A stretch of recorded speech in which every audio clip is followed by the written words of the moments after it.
군인이면 어쩔 건데? 원스타 따위 우리가 밟아주마!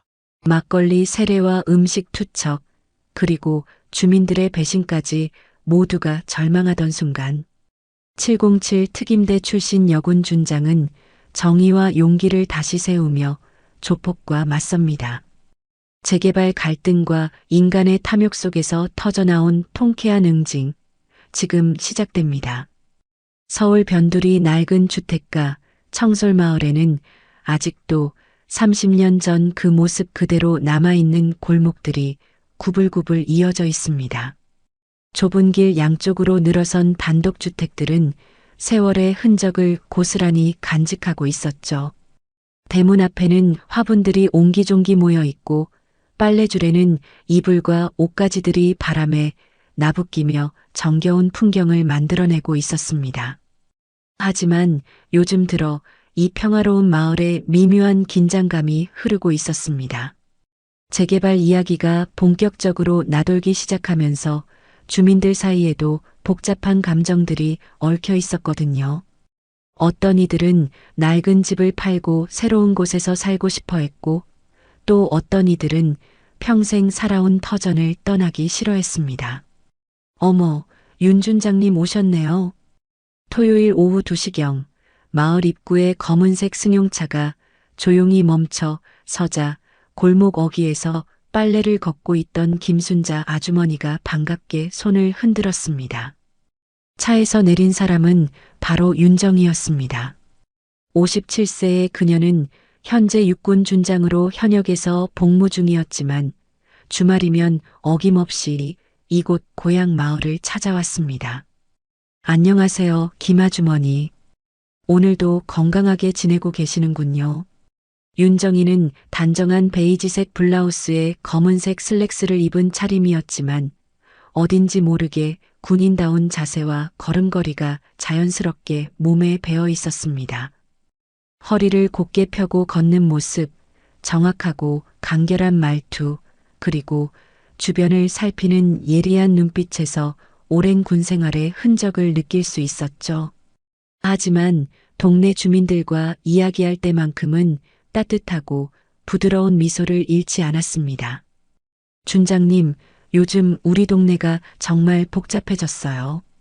재개발 업체 사람들이 자주 와서 이것저것 물어보고 다니던데 뭔가 불안하다니까요. 김순자 아주머니의 목소리에는 걱정이 가득했습니다. 윤정이는 고개를 끄덕이며 주변을 천천히 둘러보았습니다. 평소와 달리 마을 곳곳에 낯선 차량들이 눈에 띄었고 정장을 입은 사람들이 집집마다 돌아다니며 무언가를 조사하고 있는 모습이 보였습니다. 혹시 주민회의는 언제 열리나요? 오늘 저녁 7시에 마을회관에서 있어요. 준장님도 참석하시죠? 우리 같은 늙은이들은 이런 복잡한 일을 어떻게 처리해야 할지 모르겠어요. 윤정이는 이 동네에서 태어나고 자랐습니다. 부모님이 돌아가신 후에도 옛집을 그대로 두고 관리해 왔죠. 비록 현역 군인으로 바쁜 일상을 보내고 있지만 고향 마을에 대한 애착만큼은 그 누구보다 깊었습니다. 특히 마을에 어려운 일이 생기면 주민들이 가장 먼저 찾는 사람이 바로 윤정이었습니다. 집으로 향하는 길, 윤정이는 골목 구석구석을 자세히 살펴보았습니다. 어린 시절 뛰어놀던 담벼락, 학교 가는 길에 들렀던 구멍가게, 친구들과 숨바꼭질을 하던 빈터까지 모든 것이 소중한 추억으로 남아 있었습니다. 하지만 동시에 군인으로서 훈련받은 관찰력으로 마을의 변화된 분위기를 놓치지 않았습니다. 저녁이 되자 마을회관에는 평소보다 훨씬 많은 주민들이 모여들었습니다. 재개발 문제 때문에 모두들 불안해하고 있었거든요. 할아버지, 할머니들부터 중년 부부들까지 약 50여 명의 주민들이 작은 회관을 가득 메우고 있었습니다. 정희야, 내가 와줘서 정말 다행이다. 요즘 재개발 업체에서 자꾸 이상한 소리를 하는데 우리 같은 사람들이 뭘 알겠어? 계약서도 복잡하고 보상금 이야기도 자꾸 바뀌고 말이야. 마을 이장인 박종수 할아버지가 깊은 한숨을 내쉬며 말했습니다. 다른 주민들도 고개를 끄덕이며 동조했습니다. 최근 재개발업체 측에서 제시한 조건들이 처음 약속과 달라지고 있다는 것이었습니다. 구체적으로 어떤 부분이 문제인가요? 윤정이가 차분하게 물었습니다. 처음에는 보상금을 제대로 주겠다고 했는데 지금은 시세보다 훨씬 적게 주겠다는 거예요. 게다가 2주 일정도 너무 촉박하게 잡아놨고요. 주민 대표인 이만식 씨가 불만을 토로했습니다. 60대 중반의 그는 이 동네에서 작은 슈퍼를 운영하고 있었는데 최근 들어 표정이 계속 어두웠습니다. 윤정이는 주민들의 이야기를 주의 깊게 들었습니다. 단순한 재개발 문제가 아닐 수도 있다는 생각이 들기 시작했습니다. 오랜 군 생활에서 쌓인 경험과 직감이 무언가 불길한 기운을 감지하고 있었거든요. 국민을 지키는 군인이라면 동네 주민도 지켜야 한다. 이것이 윤정이의 확고한 신념이었습니다. 나라 전체를 지키는 것도 중요하지만 바로 눈앞에 있는 이웃들을 돌보는 것 역시 군인으로서 당연한 의무라고 생각했습니다. 그래서 아무리 바쁜 일정 중에도 마을 일을 소홀히 하지 않았습니다. 주민 여러분, 일단 너무 걱정하지 마세요. 법적인 절차를 제대로 밟으면 충분히 해결할 수 있는 문제들입니다. 제가 관련 자료들을 좀 더 자세히 검토해 보겠습니다. 윤정이의 차분하고 안정감 있는 목소리에 주민들의 표정이 조금씩 밝아졌습니다. 하지만 그녀 자신은 이미 예감하고 있었습니다. 이 문제가 생각보다 복잡하고 위험할 수도 있다는 것을요. 회의가 끝난 후 집으로 돌아가는 길, 윤정이는 어둠이 내린 골목을 천천히 걸으며 깊은 생각에 잠겼습니다. 과연 이 평화로운 마을에 어떤 폭풍이 몰아칠지 그때는 아직 상상도 할 수 없었습니다. 일주일 후 목요일 저녁 청솔마을 주민들에게 예상치 못한 연락이 왔습니다. 재개발업체 측에서 갑자기 회식 자리를 제안한 것이었습니다. 주민 여러분들과 허심탄회하게 이야기를 나누고 싶다는 것이 이유였죠. 평소 같으면 의심스러워했을 텐데 워낙 복잡한 문제들이 얽혀 있다 보니 주민들도 직접 만나서 이야기해 보자는 쪽으로 마음이 기울었습니다. 정희야, 너도 같이 가줘야겠다. 우리끼리만 가면 또 당할 것 같아서 말이야. 이장 박종수 할아버지가 걱정스러운 표정으로 윤정이에게 부탁했습니다. 사실 주민들 모두가 같은 생각이었습니다. 복잡한 계약 조건이나 법적인 문제들을 제대로 이해하지 못하는 상황에서 군인 출신인 윤정이가 함께 해주면 든든할 것 같았거든요. 물론 가겠습니다. 혼자 가시면 안 되죠. 윤정이는 흔쾌히 승낙했지만 마음 한편으로는 불안한 예감이 들었습니다. 상대방이 갑자기 회식을 제안한다는 것 자체가 수상했거든요. 오랜 군 생활에서 터득한 직감이 무언가 함정이 있을 수도 있다고 경고하고 있었습니다. 토요일 오후 윤정이는 특별한 손님을 마을에 데려왔습니다. 바로 박나리 중이었습니다. 29세의 그녀는 윤정이의 부하 장교였지만 거의 제자처럼 아끼는 후배였습니다.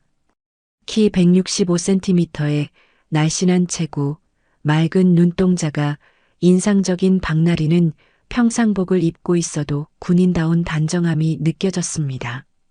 사단장님, 정말 이런 자리에 제가 와도 괜찮을까요? 박나리는 약간 긴장한 표정으로 물었습니다. 윤정이가 마을 일을 돕고 있다는 이야기는 들었지만 직접 참여해 본 적은 없었거든요.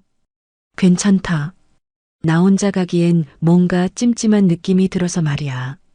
그리고 내가 있으면 주민분들도 더 안심하실 거야.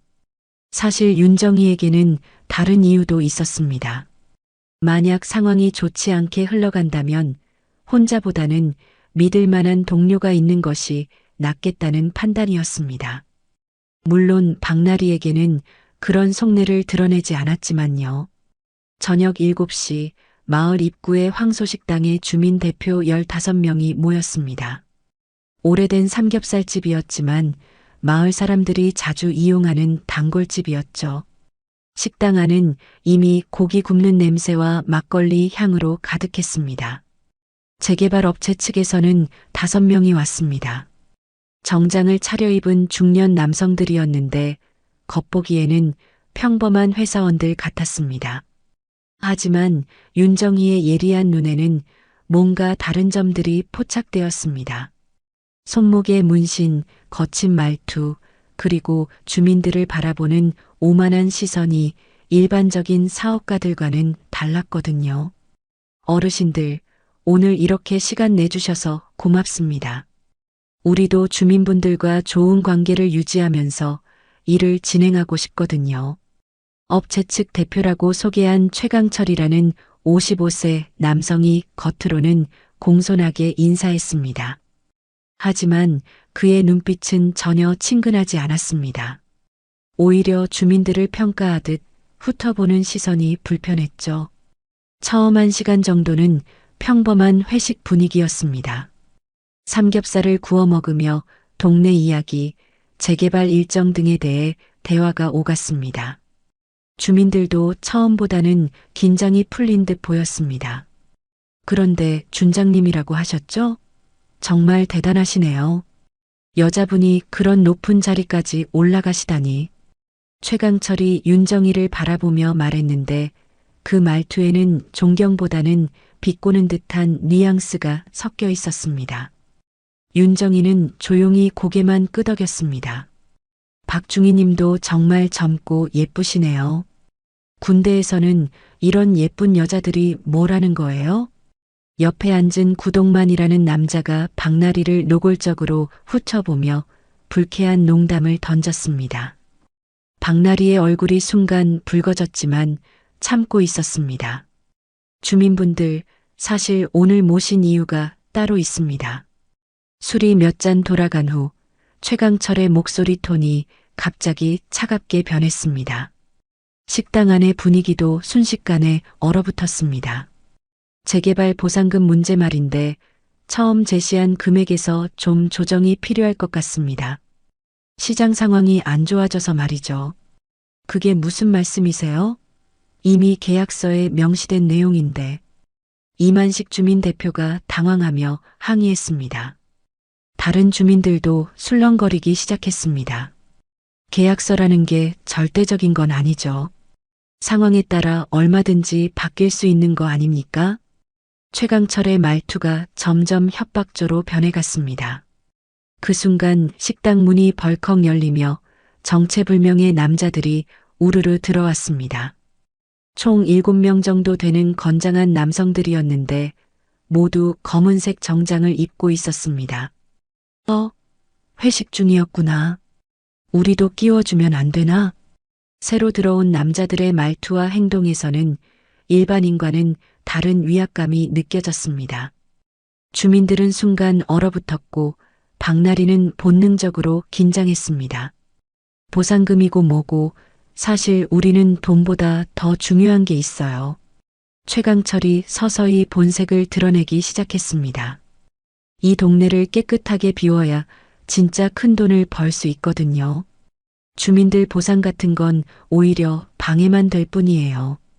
윤정희는 조용히 상황을 관찰하고 있었습니다. 이제 확실해졌습니다. 이들은 단순한 재개발 업체가 아니라 조폭이었습니다.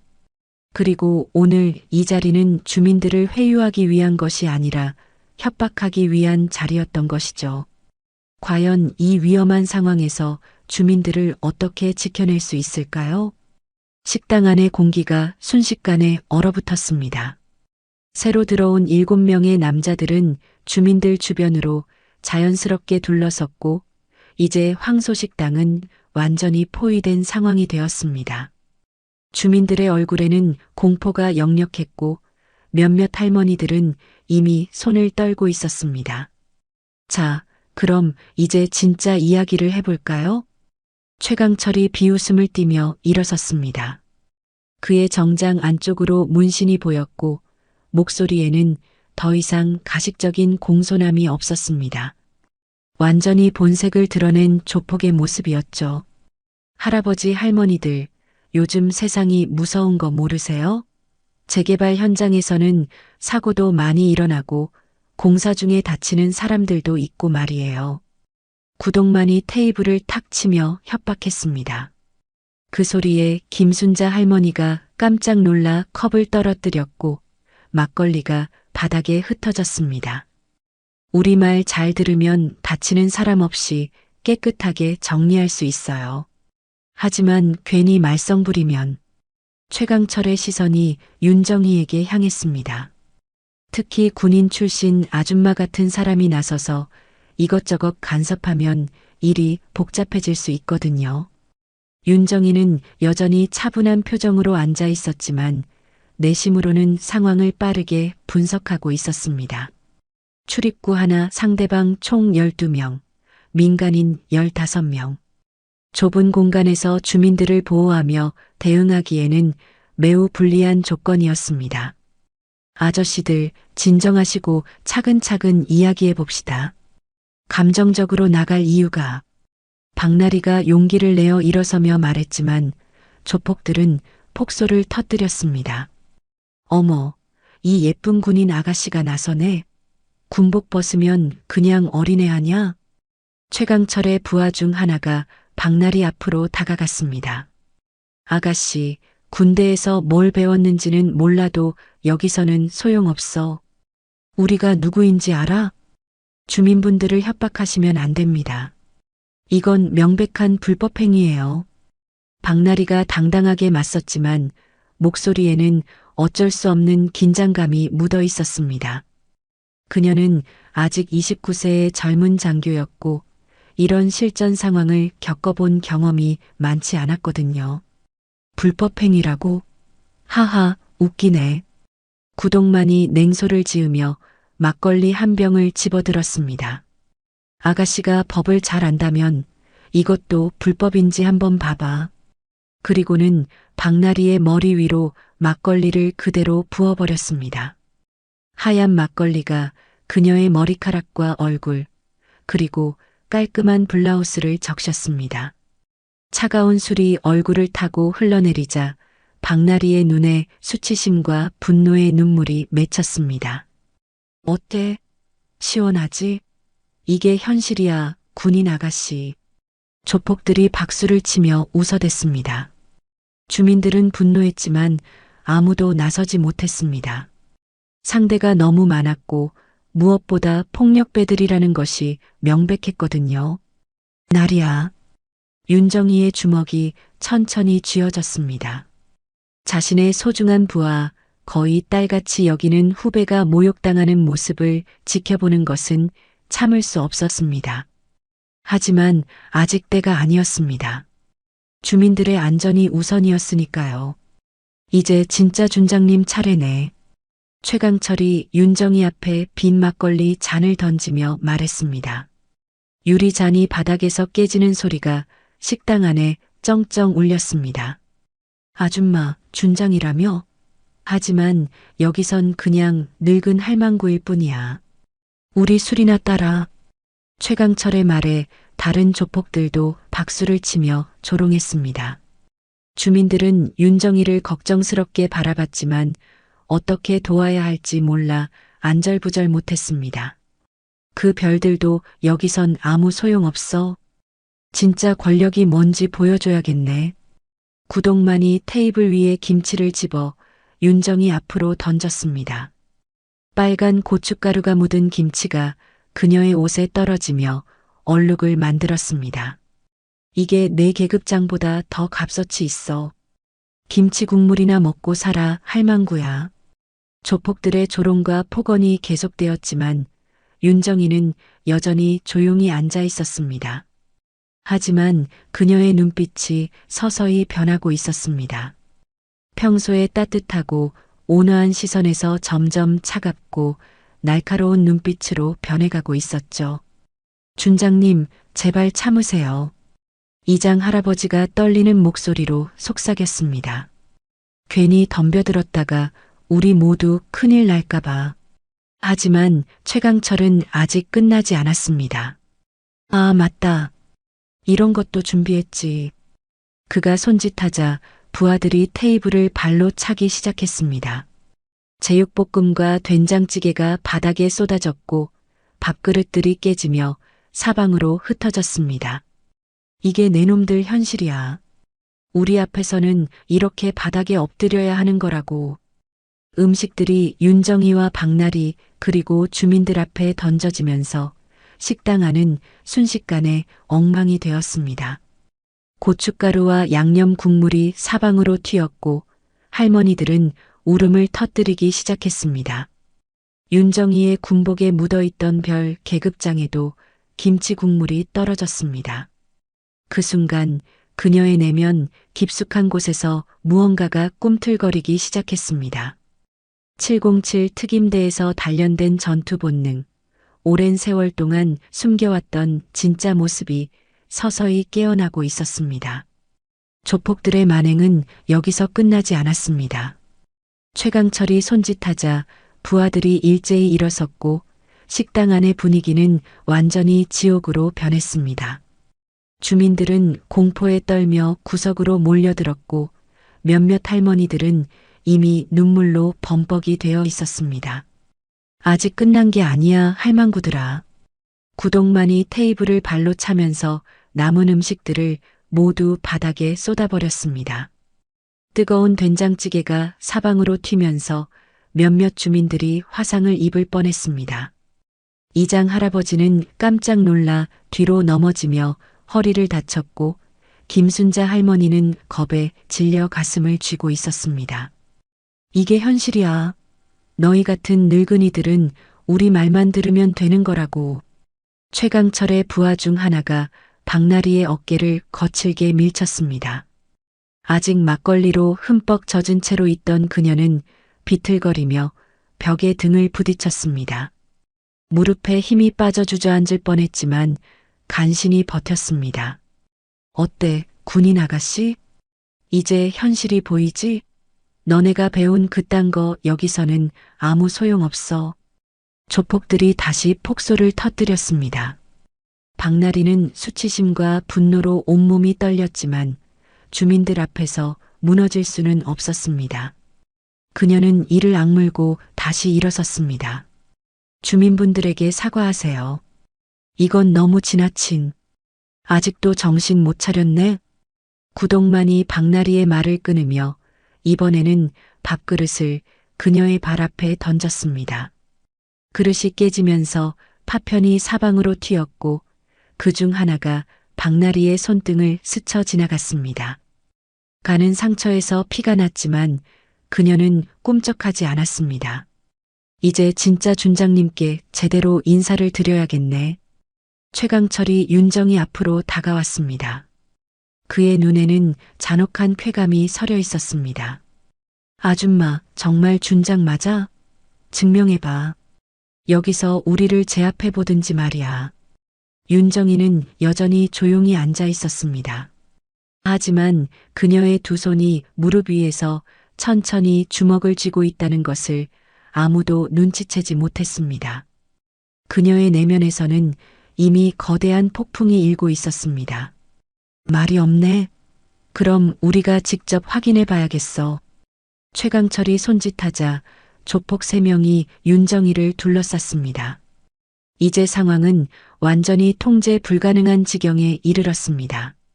그런데 바로 이때 예상치 못한 일이 벌어졌습니다.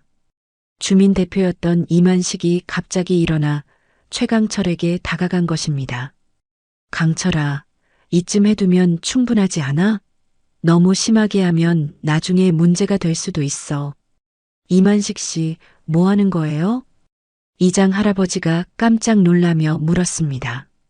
하지만 이만식의 대답은 모든 주민들을 경악하게 만들었습니다.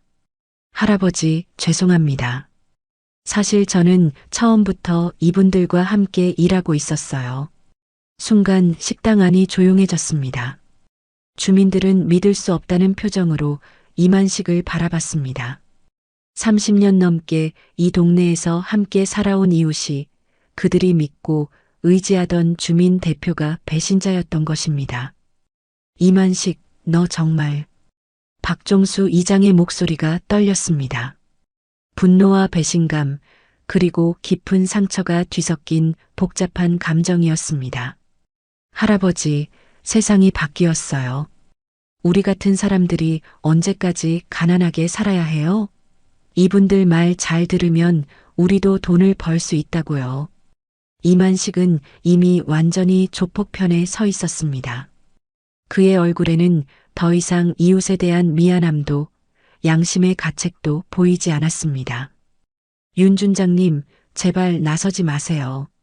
괜히 설치시다가 마을 사람들이 더 큰 피해를 볼 수 있어요. 이만식의 말에 최강철이 박수를 쳤습니다. 역시 이만식이 똑똑해. 보라고 할망구. 내 동네 사람들조차 우리 편이야. 주민들은 고개를 숙이며 눈물을 삼켰습니다. 믿었던 사람의 배신, 무력한 현실 앞에서 그들은 완전히 무너져 내렸습니다. 평생 정직하게 살아온 사람들이 폭력과 배신 앞에서 속절없이 당하고 있었습니다. 이제 정말 끝장을 봐야겠네. 최강철이 윤정희의 군복깃을 잡으며 말했습니다. 내가 진짜 준장인지 아닌지 오늘 확실하게 알아보자고. 그 순간 윤정희가 처음으로 입을 열었습니다.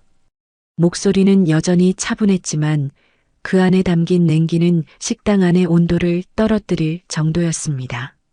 주민 대표님께서 그렇게 말씀하시니 제가 나설 이유가 없겠네요. 윤정희가 천천히 일어섰습니다. 하지만 조폭들은 그녀가 포기한 것으로 오해했습니다. 그래, 그게 현명한 판단이야. 괜히 영웅놀이 했다가 다치는 건 바보들이나 하는 거지. 하지만 윤정희의 다음 말은 모든 사람들을 긴장시켰습니다. 다만 한 가지만 확실히 해두겠습니다. 지금까지는 주민 대표분의 부탁을 들어 참았습니다. 하지만 그녀의 눈빛이 순간 번뜩였습니다. 더 이상은 참지 않겠습니다. 과연 윤정희가 무엇을 하려는 것일까요? 이 절망적인 상황에서 반전이 일어날 수 있을까요? 윤정희의 말에 식당 안이 순간 조용해졌습니다. 조폭들도 뭔가 분위기가 달라진 것을 느꼈지만 여전히 자신들이 압도적으로 유리한 상황이라고 생각하고 있었습니다. 무엇보다 숫자에서 크게 앞서고 있었고 상대는 57세의 중년 여성과 29세의 젊은 여군 하나뿐이었으니까요. 더 이상 참지 않겠다고? 최강철이 비웃음을 터뜨리며 부하들을 둘러보았습니다. 들었지? 할망구가 우리한테 덤벼들겠다는 거야. 정말 웃기네. 조폭들이 일제히 폭소를 터뜨렸습니다. 하지만 윤정희는 전혀 동요하지 않았습니다. 오히려 더욱 차분한 표정으로 주변을 살펴보기 시작했습니다. 출입구의 위치, 테이블과 의자의 배치, 상대방들의 위치와 움직임 패턴까지 모든 것을 순식간에 분석하고 있었습니다. 나리야, 주민분들을 벽 쪽으로 피하게 해라. 윤정희가 박나리에게 조용히 말했습니다. 여전히 막걸리에 젖어있던 박나리는 깜짝 놀랐지만 사단장의 명령에 즉시 반응했습니다. 할아버지, 할머니들, 저쪽으로 피해 계세요. 박나리가 주민들을 벽 쪽으로 안내하려고 하자 조폭들이 이를 막아섰습니다. 어디 가려고? 우리가 허락했나? 구동만이 박나리의 앞을 가로막으며 어깨를 거칠게 밀었습니다. 하지만 이번에는 박나리도 가만히 있지 않았습니다. 비켜주세요. 박나리가 구동만의 손목을 잡고 비틀자 그는 예상치 못한 아픔의 소리를 질렀습니다. 아야, 이년이 감히. 다른 조폭들이 박나리에게 달려들려는 순간 최강철이 윤정희를 향해 다가갔습니다. 할망구, 진짜 우리가 누군지 모르는 것 같네. 좋아, 오늘은 내 목숨을 꺾어주마. 최강철의 말에 다른 조폭들도 흉기를 꺼내 들기 시작했습니다. 식당용 칼, 술병, 그리고 주머니에서 꺼낸 쇠파이프까지 상황은 순식간에 생사의 갈림길로 접어들었습니다. 할아버지들, 무서워하지 마세요. 윤정이가 주민들을 향해 말했습니다. 그 목소리에는 이상할 정도로 평온함이 담겨 있었습니다. 곧 끝날 테니까요. 끝나긴 뭐가 끝나? 내가 끝나는 거지. 최강철이 쇠파이프를 들고 윤정이를 향해 달려들었습니다. 하지만 그 순간 놀라운 일이 벌어졌습니다. 윤정이가 몸을 살짝 비키자 최강철은 허공을 허쳤고 그 틈에 윤정이의 발이 그의 무릎을 정확히 찍었습니다. 우와! 최강철이 무릎을 부여잡으며 바닥에 쓰러졌습니다. 주변에 있던 조폭들이 깜짝 놀랐지만 곧바로 일제히 달려들었습니다. 이 할망구가 하지만 윤정이의 움직임은 마치 바람과 같았습니다. 첫 번째 조폭의 주먹을 피하며 그의 팔꿈치를 정확히 타격했고 두 번째 조폭이 술병을 휘두르자 손목을 잡아 비틀어 무기를 떨어뜨렸습니다. 뭐야 이거. 조폭들이 당황하기 시작했습니다. 57세의 중년 여성이 자신들을 압도하고 있다는 현실을 받아들일 수 없었습니다. 같이 덤벼들어. 구동만의 외침에 남은 조폭들이 모두 윤정이를 향해 달려들었습니다. 하지만 좁은 식당 안에서 오히려 그들의 숫자는 방해만 되었습니다.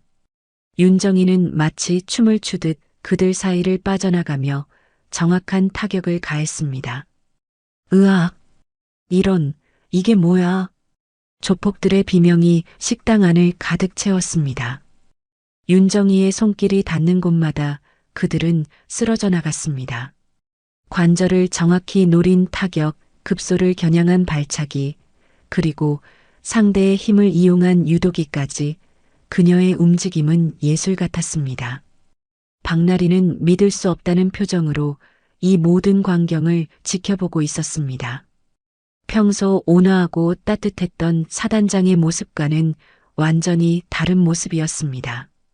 이것이 바로 707 특임대의 전설, 진짜 윤정이의 모습이었습니다. 이럴 수가. 최강철이 비틀거리며 일어나려 했지만 윤정이의 발차기가 그의 복부를 정확히 가격했습니다. 그는 다시 바닥에 쓰러지며 피를 토해냈습니다. 괴물 같은 년이야. 남은 조폭들이 공포에 질려 뒤로 물러섰습니다. 불과 5분 전까지만 해도 자신들이 완전히 장악했던 상황이 순식간에 역전된 것입니다. 하지만 아직 끝나지 않았습니다. 최강철이 마지막 수단으로 주머니에서 칼을 꺼내 들었습니다. 다 죽어. 오늘 여기서 다 죽어.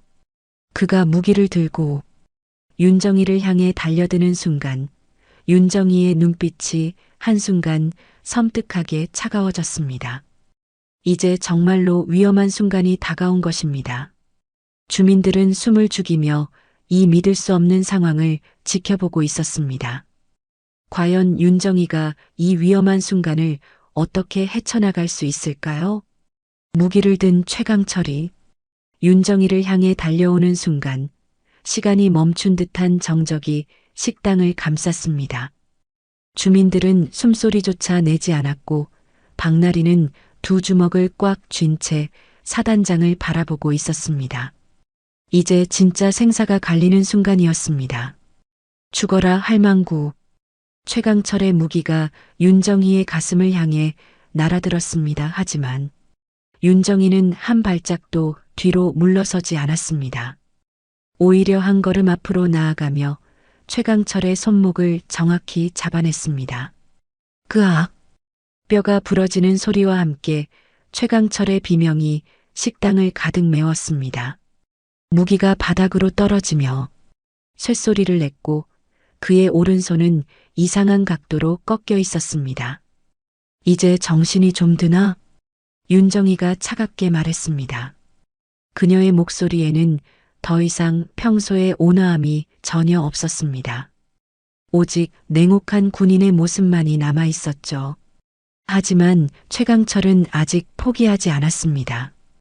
왼손으로 바닥에 술병을 집어들며 윤정이를 향해 휘둘렀습니다. 깨진 술병의 날카로운 파편이 그녀의 얼굴을 향했습니다. 윤정이는 몸을 뒤로 젖히며 공격을 피했고 동시에 발로 최강철의 손목을 차올렸습니다. 술병이 그의 손에서 벗어나 천장을 향해 날아갔다가 바닥에 떨어져 산산조각이 났습니다. 으악! 이런! 최강철이 절망적인 표정을 지었습니다. 이제 그에게 남은 건 맨주먹뿐이었지만 이미 오른손은 사용할 수 없는 상태였습니다. 형님을 도와드려야지. 남은 조폭 3명이 다시 일어나 윤정이를 포위했습니다. 각각 의자와 쇠파이프를 들고 있었습니다. 이번에는 정말로 위험한 상황이었습니다. 사단장님, 박나리가 걱정스런 목소리로 외쳤습니다. 하지만 윤정이는 여전히 침착했습니다. 오히려 입가에 차가운 미소가 번졌습니다. 3명이라 적당하네. 그 말과 동시에 윤정이가 움직였습니다. 첫 번째 조폭이 의자를 휘두르자 그녀는 몸을 낮추며 그의 다리를 걸었습니다. 조폭이 넘어지면서 의자는 엉뚱한 방향으로 날아갔고 두 번째 조폭의 머리를 정통으로 맞췄습니다. 으악! 2명이 동시에 바닥에 쓰러졌습니다. 남은 1명이 윤정희의 등 뒤로 다가왔지만 그녀는 이미 그의 움직임을 예상하고 있었습니다. 뒤돌아보지도 않고 뒤꿈치로 그의 정강이를 찾아 조폭이 아픔에 비틀거렸습니다. 그 틈에 윤정이가 몸을 돌려 그의 손목을 잡고 비틀었습니다. 아야야야. 조폭은 손목의 통증에 무릎을 꿇었습니다. 이제 식당 안에는 윤정이만이 홀로 서 있었습니다. 12명의 조폭들은 모두 바닥에 쓰러져 신음하고 있었고 최강철은 부러진 손목을 부여잡으며 공포에 질린 눈으로 그녀를 바라보고 있었습니다. 괴물이야. 내가 정말 57살이야? 최강철의 목소리가 떨렸습니다. 그는 수십 년 동안 이런 일을 해왔지만 이런 경험은 처음이었습니다. 윤정이가 천천히 그에게 다가갔습니다. 각 걸음마다 최강철의 몸이 더욱 움츠러들었습니다. 이제야 정신이 드는군. 윤정이가 최강철의 앞에 서서 내려다보았습니다. 내가 방금 전까지 모독한 건 한 사람의 중년 여성이 아니야. 그녀의 목소리가 점점 더 차가워졌습니다. 내가 모독한 건 바로 대한민국의 군대고 이 나라의 국민을 지키는 모든 군인들이야. 최강철이 벌벌 떨기 시작했습니다. 이제서야 자신이 상대한 사람이 누구인지 깨닫기 시작한 것입니다. 미안해요. 제가 잘못했어요. 미안하다고? 윤정희의 눈빛이 더욱 차갑게 변했습니다. 방금까지 주민들을 협박하고 모욕할 때는 언제고 이제 와서 미안하다고? 주민들은 이 모든 광경을 믿을 수 없다는 표정으로 지켜보고 있었습니다. 평소 온화하고 따뜻했던 윤정희의 모습과는 완전히 다른 모습이었습니다. 하지만 동시에 이상하게 안심이 되었습니다. 자신들을 진심으로 지켜주는 사람이 있다는 것을 확실히 느낄 수 있었거든요. 707 특임대에서 배운 게 바로 이거야. 윤정이가 최강철의 목덜미를 잡으며 말했습니다. 악한 자들로부터 선량한 사람들을 지키는 것. 그것이 바로 군인의 사명이지. 박나리는 입을 다물지 못하고 있었습니다. 707 특임대라니 그 유명한 특수부대 출신이었다는 말인가요?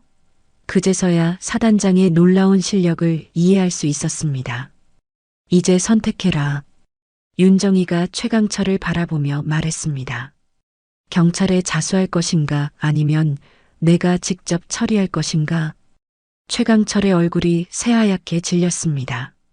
그는 이제 완전히 항복한 상태였습니다. 자수하겠어요. 경찰에 자수하겠어요.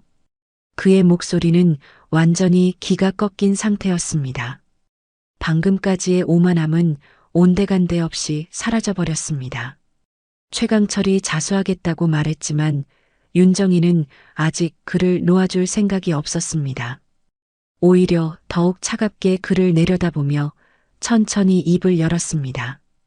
자수한다고? 그걸로 끝이라고 생각하나? 윤정이의 목소리에는 아직도 분노가 가득했습니다.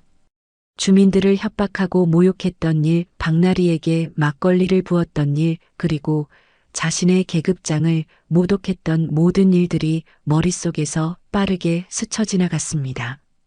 지금 내 놈들이 모욕한 건 한 사람의 여자가 아니라 윤정이가 최강철의 목덜미를 더욱 세게 잡았습니다. 대한민국 군대 전체야. 최강철이 숨이 막혀 헐떡거리기 시작했습니다. 그의 얼굴이 점점 빨갛게 변해갔지만 윤정이는 손을 늦추지 않았습니다. 사단장님. 박나리가 급하게 나섰습니다. 이제 그만하셔야 할 것 같습니다. 하지만 윤정이는 박나리의 말을 듣지 않았습니다. 오히려 최강철을 바닥에 내팽개치며 발로 그의 갈비뼈를 찼습니다. 으악! 최강철의 비명이 식당을 울렸습니다. 갈비뼈 중 하나가 부러진 듯한 아픔이 그의 온몸을 관통했습니다. 이게 바로 현실이야. 윤정이가 차갑게 말했습니다. 방금까지 내가 주민들에게 했던 말 기억나지? 이게 현실이라고 했잖아. 그녀의 발이 다시 최강철의 복부를 향했습니다. 이번에는 더욱 강하게, 더욱 정확하게 급소를 노렸습니다. 우액! 최강철이 위액을 토해냈습니다. 이제 그는 완전히 무력한 상태가 되어 바닥에서 벌레처럼 기어다니고 있었습니다. 내가 우리 나리한테 막걸리 부었을 때는 언제고 이제 와서 빌고 있어? 윤정이의 분노는 아직 끝나지 않았습니다. 그녀는 최강철의 머리채를 잡고 일으켜 세웠습니다. 주민들한테 사과해. 죄송합니다. 최강철이 떨리는 목소리로 말했습니다. 하지만 윤정이는 만족하지 않았습니다. 제대로 사과해. 무릎 꿇고. 최강철이 무릎을 꿇었지만 윤정이는 여전히 화가 나 있었습니다.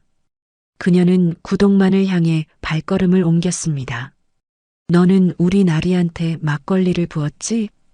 구동만이 공포에 질려 뒤로 물러섰습니다. 하지만 이미 다리를 다친 상태라 제대로 도망칠 수도 없었습니다. 미안합니다. 정말 죄송합니다. 미안하다고 해서 끝나는 게 아니야. 윤정이가 구동만의 머리를 잡고 바닥에 있던 막걸리 그릇에 얼굴을 박았습니다. 내가 우리 나리한테 한 짓을 똑같이 당해봐. 구동만의 얼굴이 막걸리와 음식 찌꺼기로 범벅이 되었습니다. 그는 숨이 막혀 허우적거렸지만 윤정이는 쉽게 놓아주지 않았습니다. 사단장님, 정말 이제 그만하셔야 합니다. 박나리가 다시 나섰습니다. 이번에는 더욱 강하게 말했습니다. 이러시면 안 됩니다. 윤정이가 박나리를 돌아보았습니다. 그녀의 눈에는 아직도 분노의 불꽃이 타오르고 있었습니다. 나리야, 내가 당한 모욕을 그냥 넘길 순 없어. 하지만 이렇게 하시면 사단장님만 손해입니다. 박나리의 말에 윤정이가 잠시 멈춰섰습니다. 분노에 사로잡힌 그녀도 부하의 걱정스러운 목소리에는 귀를 기울일 수밖에 없었습니다. 주민들은 이 모든 상황을 두려움과 안도감이 뒤섞인 복잡한 심정으로 지켜보고 있었습니다. 한편으로는 그동안 억압받았던 것에 대한 통쾌함을 느꼈지만 다른 한편으로는 윤정이의 너무나 폭력적인 모습에 놀라고 있었습니다. 정희야. 이장 할아버지가 조심스럽게 입을 열었습니다. 이제 그만해도 될 것 같구나. 경찰이 오기 전에 정리하자. 윤정이가 깊은 숨을 들이쉬었습니다. 서서히 이성을 되찾기 시작한 것입니다. 그녀는 자신이 너무 흥분했다는 것을 깨달았습니다. 그래, 할아버지 말씀이 맞습니다. 윤정이가 최강철을 내려다보며 마지막 경고를 했습니다. 오늘 일을 잊지 마라. 그리고 다시는 이 동네에 발을 들여놓지 마. 최강철이 고개를 끄덕이며 대답했습니다. 네, 절대 오지 않겠습니다. 그리고 재개발 건은 완전히 손을 떼고 주민들께 제대로 된 보상을 해라. 알겠습니다. 꼭 그렇게 하겠습니다. 최강철의 목소리에는 진심 어린 두려움이 담겨 있었습니다. 그는 이제 윤정이가 어떤 사람인지 완전히 이해했습니다. 조폭들이 하나둘씩 일어나 식당 밖으로 도망치기 시작했습니다. 최강철도 부러진 손목을 부여잡으며 비틀거리면서 밖으로 나갔습니다. 다시는 건드리지 않겠습니다. 그의 마지막 말과 함께 식당 안에는 다시 정적이 흘렀습니다. 윤정이는 천천히 주민들을 돌아보았습니다. 그들의 얼굴에는 놀람과 고마움, 그리고 약간의 두려움이 섞여 있었습니다. 주민 여러분, 이제 안전합니다. 윤정이의 목소리가 다시 평소의 따뜻함을 되찾기 시작했습니다. 식당 밖으로 조폭들이 모두 사라지고 나자 한동안 아무도 말을 하지 못했습니다. 윤정이는 천천히 주변을 둘러보며 깊은 숨을 내쉬었습니다. 바닥에는 깨진 그릇들과 쏟아진 음식들이 어지럽게 널려 있었고 테이블과 의자들도 엉망이 되어 있었습니다. 정희야, 내가 정말 이장 할아버지가 떨리는 목소리로 말했습니다. 707 특임대 출신이었다니 우리가 어떻게 알았겠니? 다른 주민들도 하나둘씩 윤정이를 바라보며 고개를 끄덕였습니다. 그들의 눈에는 놀라움과 함께 깊은 고마움이 담겨 있었습니다. 할아버지, 죄송합니다. 너무 과격하게 행동한 것 같아서. 윤정이가 미안한 표정을 지었습니다. 분노에 사로잡혀 자신도 모르게 너무 격하게 행동했다는 생각이 들었거든요. 무슨 소리야? 내가 없었으면 우리 모두 어떻게 되었을지 몰라. 김순자 할머니가 눈물을 흘리며 말했습니다. 그 나쁜 놈들이 우리를 어떻게 괴롭혔는지. 정말 고마워, 정희야. 박나리는 아직도 믿을 수 없다는 표정으로 윤정이를 바라보고 있었습니다. 평소 온화하고 자상했던 사단장이 순식간에 12명의 조폭을 제압하는 모습을 직접 목격한 것입니다. 사단장님 정말 대단하셨습니다. 박나리가 경례를 붙이며 말했습니다. 아직도 막걸리 냄새가 나는 머리카락이 얼굴에 붙어 있었지만 그녀의 눈빛에는 존경심이 가득했습니다. 나리야, 괜찮아? 윤정이가 박나리에게 다가가며 걱정스럽게 물었습니다. 그놈들이 너한테 막걸리를 부었을 때 정말 화가 났어. 내 부하를 그렇게 모욕하다니. 괜찮습니다, 사단장님. 오히려 사단장님이 저를 지켜주셔서 고마워요. 박나리의 목소리에는 감동이 묻어 있었습니다. 평생 이런 경험을 해본 적이 없었거든요. 그때 갑자기 식당 밖에서 사이렌 소리가 들려왔습니다. 누군가 경찰에 신고를 한 것 같았습니다. 경찰이 오는군요. 윤정이가 창문 밖을 내다보며 말했습니다. 경찰차 2대가 식당 앞에 멈춰 서고 경찰관들이 내리고 있었습니다. 여기서 신고 들어왔다는데 무슨 일입니까? 경찰관이 식당 안으로 들어오며 물었습니다. 하지만 식당 안의 참혹한 상황을 보고는 깜짝 놀랐습니다. 조폭들이 주민들을 협박하고 폭행을 가했습니다. 윤정이가 차분하게 설명했습니다. 저희가 정당방위로 대응했고 그들은 모두 도망갔습니다. 경찰관들이 상황을 파악하며 주민들에게 사정을 들어보았습니다. 주민들은 조폭들이 어떻게 자신들을 협박했는지, 그리고 윤정이가 어떻게 자신들을 구해주었는지 상세하게 설명했습니다. 그런데 혹시 신분증 확인 좀 해도 될까요? 경찰관이 윤정이에게 정중하게 물었습니다. 윤정이는 주머니에서 군 신분증을 꺼내 보여주었습니다. 육군 준장이시군요. 경찰관이 깜짝 놀라며 경례를 했습니다. 죄송합니다. 상황을 제대로 파악하지 못하고. 괜찮습니다. 당연히 확인하셔야죠. 윤정이가 온화한 미소를 지으며 말했습니다.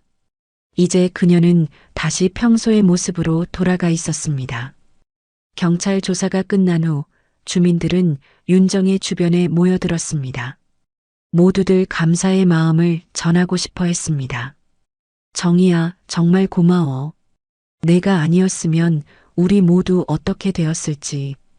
박종수 이장이 윤정희의 손을 꽉 잡으며 말했습니다. 다른 주민들도 눈물을 글썽이며 고개를 끄덕였습니다. 할아버지, 이건 당연한 일이에요. 윤정희가 따뜻하게 미소 지으며 말했습니다. 군인은 국민을 지켜야 합니다. 조폭들 앞에서 고개 숙이는 건 절대 용납할 수 없어요. 이만식은 구석에서 작아져 있었습니다. 주민들을 배신했던 자신의 행동이 부끄럽기만 했습니다. 윤정희가 그에게 다가갔습니다. 이만식 씨, 죄송합니다, 준장님. 제가 정말 잘못했습니다. 이만식이 고개를 푹 숙이며 사과했습니다. 돈에 눈이 멀어서 정말 죄송합니다. 다시는 이런 일 없으시겠죠? 윤정희의 목소리는 엄하면서도 따뜻했습니다. 우리는 모두 이웃이니까요. 주민들이 하나둘씩 박수를 치기 시작했습니다. 처음에는 조심스럽게, 그러다가 점점 더 큰 박수가 식당을 가득 메웠습니다. 박나리도 눈물을 흘리며 박수를 쳤습니다. 오늘 여러분께 보여드리고 싶었던 건 이거예요. 윤정희가 주민들을 둘러보며 말했습니다. 돈과 권력이 정의보다 강한 것 같아 보이지만 결국 이기는 건 용기와 신념입니다. 우리 모두가 서로를 지켜주면 어떤 나쁜 사람들도 이길 수 있어요. 주민들의 얼굴에 희망의 빛이 돌아왔습니다. 오늘의 일을 통해 그들은 중요한 깨달음을 얻었습니다. 정의와 용기가 얼마나 소중한지, 그리고 서로를 지켜주는 것이 얼마나 중요한지 말이죠. 며칠 후 재개발 문제는 주민들에게 유리한 조건으로 해결되었습니다. 조폭들은 완전히 손을 뗐고 정당한 보상이 이루어졌습니다. 청솔마을은 다시 평화를 되찾았고 주민들은 윤정희를 더욱 존경하게 되었습니다. 그리고 박나리는 이날의 경험을 통해 진정한 군인 정신이 무엇인지 배울 수 있었습니다. 오늘도 함께 해주셔서 감사합니다. 달빛인 생사연은 가족 이야기, 노후 드라마, 감동 오디오북을 통해 여러분의 마음에 작은 위로와 공감을 전하고 있습니다. 앞으로도 더 많은 인생 사연과 감동 이야기를 함께 하시려면 구독과 좋아요, 알림 설정 꼭 부탁드립니다. 아버님, 우리 이렇게 사랑해도 괜찮을까요? 믿기 힘든 대화가 들려왔습니다. 앞 못 보는 남편은 아무것도 모른다고 생각했지만 모든 걸 듣고 있었죠. 그리고 칠순 잔치에서 세상을 뒤흔들 복수가 시작됩니다. 시아버지 불륜, 며느리 배신, 시각장애 남편의 충격적인 드라마를 지금 확인해 보세요. 이준호는 42살의 건축기사였습니다. 아니, 정확히는 건축기사였다고 해야겠죠. 석 달 전 그 끔찍한 교통사고 이후로 준호의 모든 것이 바뀌어 버렸거든요. 밝던 세상이 어둠으로 변했고 꿈꿔왔던 미래도 한순간에 사라져 버렸습니다. 여보, 약 먹을 시간이에요. 아내 선영의 목소리가 들려왔습니다. 38살의 선영은 언제나 화장을 완벽하게 하고 옷차림도 남들에게 보이기 위해 신경 쓰는 여자였죠. 결혼 전에는 그런 모습이 당당해 보였는데 지금은 왜 그렇게 차갑게 느껴질까요? 고마워요. 준호는 아내가 내민 약을 받아 먹었습니다. 쓴맛이 입안에 퍼졌지만 마음속 쓰라림에 비하면 아무것도 아니었어요. 아빠, 오늘 학교에서 상 받았어요. 17살 딸 서연이 학교에서 돌아왔습니다. 준호의 얼굴에 처음으로 미소가 번졌어요. 정말 우리 서연이가 뭘로 상을 받았는데? 수학 경시대회에서 은상이요. 아빠가 어릴 때 가르쳐준 공식 덕분이에요. 서연은 아빠의 손을 꼭 잡았습니다. 따뜻한 딸의 손길에서 준호는 살아갈 이유를 찾았어요. 엄마는 서연이가 상 받았는데 뭐라고 안 하시나? 엄마는 화장실에 가셨어요. 요즘 화장실에 자주 가시더라고요. 그때 현관문이 열렸습니다. 며느리야. 내가 왔다. 준호의 아버지인 이만호의 목소리였습니다. 만호는 평생 중학교 교사로 일했던 분이에요. 동네에서는 선생님으로 불리며 존경받는 어른이었죠. 은퇴한 지 몇 년 되었지만 여전히 단정한 모습과 온화한 말투를 지니고 계셨습니다. 아버님. 어서 오세요. 선영의 목소리가 갑자기 밝아졌습니다. 준호에게 할 때와는 확연히 다른 톤이었어요. 아들은 어떤가? 많이 좋아졌나? 그저 그래요. 의사 선생님도 당분간은 어렵다고 하시더라고요. 선영이 한숨을 쉬었습니다. 그 한숨 속에서 준호는 묘한 감정을 느꼈어요. 걱정이라기보다는 무엇일까요? 체념? 아니면 귀찮음? 아버님, 오늘도 저녁같이 드실 거죠? 그럼 며느리가 해주는 밥이 제일 맛있지. 만호는 준호 옆에 앉으며 어깨를 토닥였습니다. 준호야, 너무 걱정하지 마라. 아버지가 있잖니. 집안일도 내가 도와주고 서연이 학비도 걱정 없다. 고맙습니다, 아버지. 준호는 고개를 숙였습니다. 죄송함과 고마움이 동시에 밀려왔어요. 저녁 식탁에서 만호는 며느리가 차려준 음식을 맛있게 드셨습니다. 역시 며느리 손맛이 최고야. 준호는 복받은 놈이지. 에이, 아버님도 참. 선영이 수줍게 웃었습니다. 준호는 그 웃음소리를 들으며 이상한 기분이 들었어요. 언제부터인가 아내가 자신에게는 그런 웃음을 보여주지 않았거든요. 할아버지, 저 오늘 수학상 받았어요. 서연이가 자랑했습니다. 오호, 우리 서연이가. 역시 이준호 핏줄이야. 아빠 닮아서 똑똑해요. 아빠가 제일 자랑스러워요. 서연의 말에 식탁이 잠시 조용해졌습니다. 서연아, 밥 먹을 때는 조용히 해. 선영이 딸을 타박했어요. 서연은 고개를 숙였지만 아빠의 손을 꼭 잡았습니다. 밤이 깊어졌습니다. 만호는 내일 또 올게라며 집을 나섰고 가족들은 각자의 방으로 들어갔어요.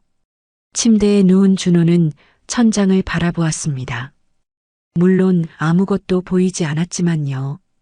어둠 속에서 그는 많은 것을 생각했습니다. 내가 이렇게 무력해진 사이에 가족들은 어떻게 지내고 있을까? 아내의 차가운 목소리, 아버지의 과한 친절, 그리고 딸만이 보여주는 진심 어린 사랑. 준호는 무언가 잘못되어 가고 있다는 느낌을 지울 수 없었습니다. 옆에서 선영이 휴대폰을 만지는 소리가 들렸어요. 밤늦게 누구와 메시지를 주고받는 걸까요? 여보, 누구랑 문자해요? 아, 그냥 친구랑요. 선영의 대답이 어딘지 어색했습니다. 곧 휴대폰 소리도 멈췄고 선영은 등을 돌린 채 잠든 척했어요. 준호는 잠들지 못했습니다. 어둠 속에서 그는 귀를 곤두세우며 집안의 모든 소리에 집중했어요. 언젠가부터 눈 대신 귀가 더 예민해졌거든요. 그때 복도에서 발자국 소리가 들렸습니다. 누군가 조용히 움직이고 있었어요.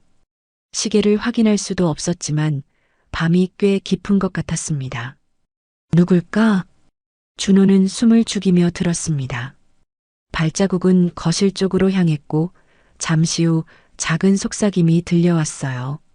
너무 작아서 무슨 말인지는 알 수 없었지만 분명 누군가 대화를 나누고 있었습니다. 시각을 잃은 대신 청각이 발달한 준호였지만 그날 밤의 속삭임은 미궁으로 남았습니다.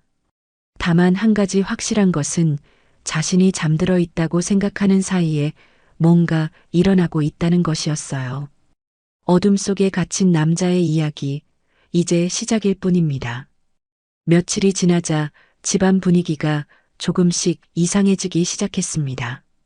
준호는 여전히 어둠 속에서 하루를 보냈지만 귀와 감각만큼은 점점 더 예민해져 갔어요. 소리로 사람들의 움직임을 파악하고 목소리의 미묘한 변화도 놓치지 않게 되었습니다. 서연아, 학교 다녀와. 네, 엄마. 아빠, 저 갔다 올게요. 딸이 볼에 뽀뽀를 해주고 학교에 갔습니다. 집안이 조용해지자 선영이 설거지를 시작했어요. 그런데 평소보다 부산스러운 소리가 났습니다. 여보, 오늘 아버지 또 오신다고 하시던데요? 준호가 물었습니다. 네. 요즘 자주 오시네요. 선영의 대답이 어딘지 어색했어요. 예전 같았으면 시아버지 방문을 반가워하지 않았는데 요즘은 오히려 기다리는 것 같았거든요. 오후가 되자 만호가 찾아왔습니다. 며느리, 오늘도 수고가 많구나. 아니에요, 아버님. 어서 들어오세요. 선영의 목소리가 한결 밝아졌습니다. 준호는 소파에 앉아 있었지만 두 사람이 주방에서 무언가 이야기하는 소리가 들려왔어요. 며느리야, 준호 때문에 고생이 많지? 그냥 어쩔 수 없는 일이죠. 내가 젊은데 이런 짐을 져야 하니 마음이 아프다. 아버님, 그런 말씀은. 두 사람의 대화가 점점 작아졌습니다. 마치 준호가 듣지 못하게 하려는 것처럼요. 그날 저녁 식사를 마치고 만호가 돌아간 후였습니다. 서연이 숙제를 하러 방에 들어가자 선영이 갑자기 휴대폰을 꺼냈어요. 딸깍 딸깍 문자를 보내는 소리였습니다. 한 번, 두 번, 세 번. 상당히 긴 메시지를 보내는 것 같았어요. 여보, 누구한테 문자 보내요? 아, 친구요. 또다시 어색한 대답이었습니다. 그런데 이상했어요. 선영은 평소에 친구들과 문자를 그렇게 자주 하는 사람이 아니었거든요. 윙윙. 곧바로 답장이 왔습니다. 선영이 메시지를 확인하는 소리가 들렸어요. 푸후. 작은 웃음소리까지 흘러나왔습니다. 준호는 이상함을 느꼈지만 아무 말도 하지 않았어요. 다음 날 아침 서연이 등교 준비를 하면서 엄마에게 물었습니다. 엄마, 어젯밤에 누구랑 문자했어요? 웃으면서 하시던데요? 그냥 친구 언니랑이야. 서연이는 신경 쓰지 마. 그런데 엄마, 할아버지랑도 문자 많이 하시네요?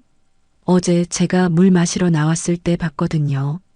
선영의 얼굴이 순간 굳어졌습니다. 물론 준호는 볼 수 없었지만 선영이 당황하는 기색이 목소리에서 느껴졌어요.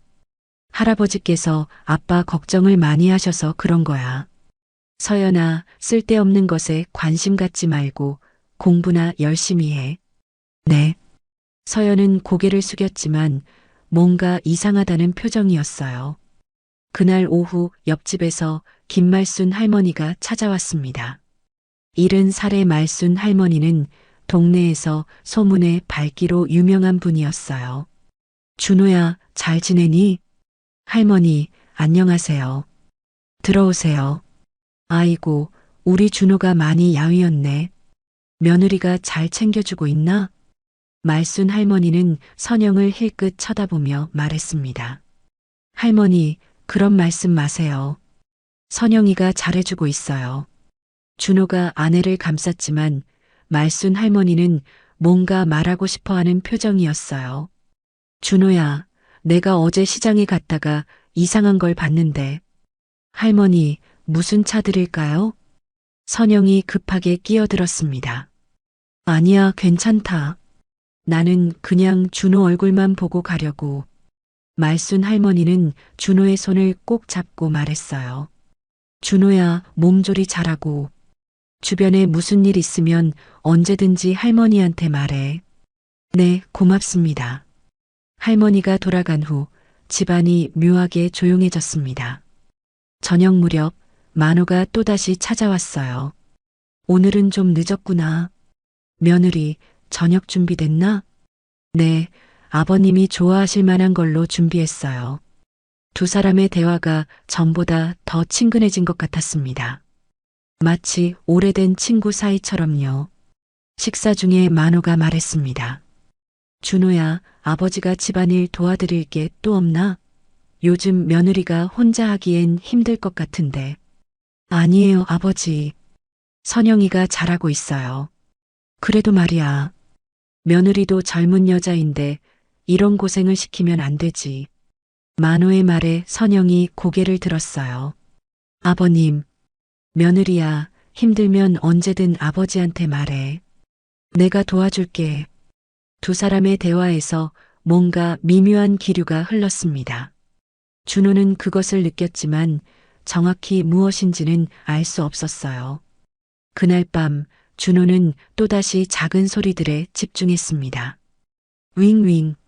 선영의 휴대폰에서 메시지 소리가 계속 났어요. 그런데 이상한 것은 메시지를 받을 때마다 선영이 작게 웃는다는 것이었습니다. 여보, 밤늦게 누구랑 그렇게 문자해요? 친구 언니가 고민 상담을 해달라고 해서요. 하지만 준호는 직감적으로 알 수 있었어요. 그것이 거짓말이라는 것을. 다음 날 아침 서연이 학교 가기 전에 아빠에게 조용히 말했습니다. 아빠, 저 어제 엄마 휴대폰을 잠깐 봤는데요. 응? 뭘 봤는데? 할아버지한테 온 문자예요. 오늘도 고마웠어요 라고 써 있었어요. 그런데 이상한 게 할아버지 이름이 다른 이름으로 저장되어 있더라고요. 준호의 심장이 빨라졌습니다. 다른 이름이라니? 아버님이 아니라 그냥 이상한 이름으로요. 그것도 하트 표시랑 같이. 서연의 말에 준호는 충격을 받았습니다. 시아버지를 그런 식으로 저장한다는 것은. 서연아, 엄마한테는 이 얘기하지 마라. 네, 아빠. 그런데 아빠, 뭔가 이상하지 않아요? 준호는 딸의 손을 꼭 잡았어요. 아빠가 알아볼게. 서연이는 학교나 열심히 다니고, 하지만 마음속으로는 점점 커져가는 의심을 감출 수 없었습니다. 아내와 아버지 사이에 뭔가 일어나고 있는 게 분명했어요. 어둠 속에서 진실을 찾아야 하는 남자의 여정이 이제 시작되었습니다. 며칠 후 준호의 의심은 더욱 깊어져 갔습니다. 평소보다 일찍 일어난 어느 날 아침, 준호는 침실에서 이상한 소리를 들었어요. 선영이 화장실에서 샤워를 하는 소리였는데 평소보다 훨씬 오래 하고 있었습니다. 그리고는 화장대 앞에서 뭔가를 바르는 소리가 계속 들려왔어요. 여보, 오늘 어디 나가세요? 응? 아니야, 그냥 집에 있을 거야. 하지만 선영의 목소리에서는 거짓말의 기색이 역력했습니다. 향수 냄새도 평소보다 진했어요. 엄마, 왜 이렇게 예쁘게 하셨어요? 서연이 등교하면서 물었습니다. 그냥 기분 전환으로. 오전이 지나고 점심시간 무렵 만호가 찾아왔습니다. 그런데 이상했어요. 평소에는 며느리, 내가 왔다며 큰 소리로 인사했는데 오늘은 조용히 들어왔거든요. 아버지 오셨어요? 준호가 물었습니다. 응, 그냥 잠깐 들렀다. 만호의 목소리도 어딘지 어색했어요. 준호야, 너는 좀 쉬어라. 아버지가 며느리랑 잠깐 이야기할 게 있어서. 두 사람이 부엌으로 들어가는 소리가 들렸습니다. 그리고는 작은 속삭임이 시작되었어요. 준호는 귀를 곤두세웠습니다. 무슨 말을 하는지는 정확히 들리지 않았지만 두 사람의 목소리 톤이 평소와는 확연히 달랐어요. 더 친밀하고 더 은밀했습니다, 아버님. 남편은 평생 못 보잖아요. 갑자기 선영의 목소리가 조금 커졌습니다. 준호는 온몸이 굳어졌어요. 쉿, 소리 내지 마라. 만호가 선영을 제지했습니다. 하지만 우리가 이런 걱정을 할 필요가 있을까요? 저 사람은 앞을 못 보는데. 그래도 조심해야지. 귀는 멀쩡하잖아. 준호의 심장이 미친 듯이 뛰었습니다. 두 사람이 자신에 대해 이야기하고 있었고 그것도 자신이 듣지 못한다고 생각하면서요. 그놈은 서류에 도장만 찍게 하면 돼. 만호의 목소리가 더 작아졌지만 준호는 또렷하게 들었습니다. 집당도 내 이름으로 바꾸자. 어차피 그놈은 아무것도 모르잖아. 준호는 숨을 죽이고 들었습니다. 자신의 재산을 노리고 있다는 얘기였어요. 하지만 서연이가 있잖아요. 서연이야 어린애고. 나중에 생각하자. 두 사람의 대화는 거기서 끝났습니다. 곧 발걸음 소리가 들리더니 만호가 거실로 나왔어요. 준호야, 아버지는 이만 가봐야겠다. 네, 아버지. 안녕히 가세요. 준호는 아무렇지 않은 척 인사했지만 속으로는 분노와 배신감이 끓어오르고 있었어요. 만호가 떠난 후 선영이 준호 옆에 앉았습니다. 여보, 점심 드실래요? 아니에요. 식욕이 없어서. 왜요? 어디 아파요? 선영의 관심 어린 목소리였지만 이제는 모든 것이 가식으로 들렸습니다. 오후에 서연이 학교에서 돌아왔습니다. 아빠, 저 왔어요. 딸의 밝은 목소리만이 준호에게는 위안이었어요. 서연아, 와서 아빠 옆에 앉아라. 네. 아빠, 오늘 학교에서 서연이 하루 있었던 일들을 신나게 이야기했습니다.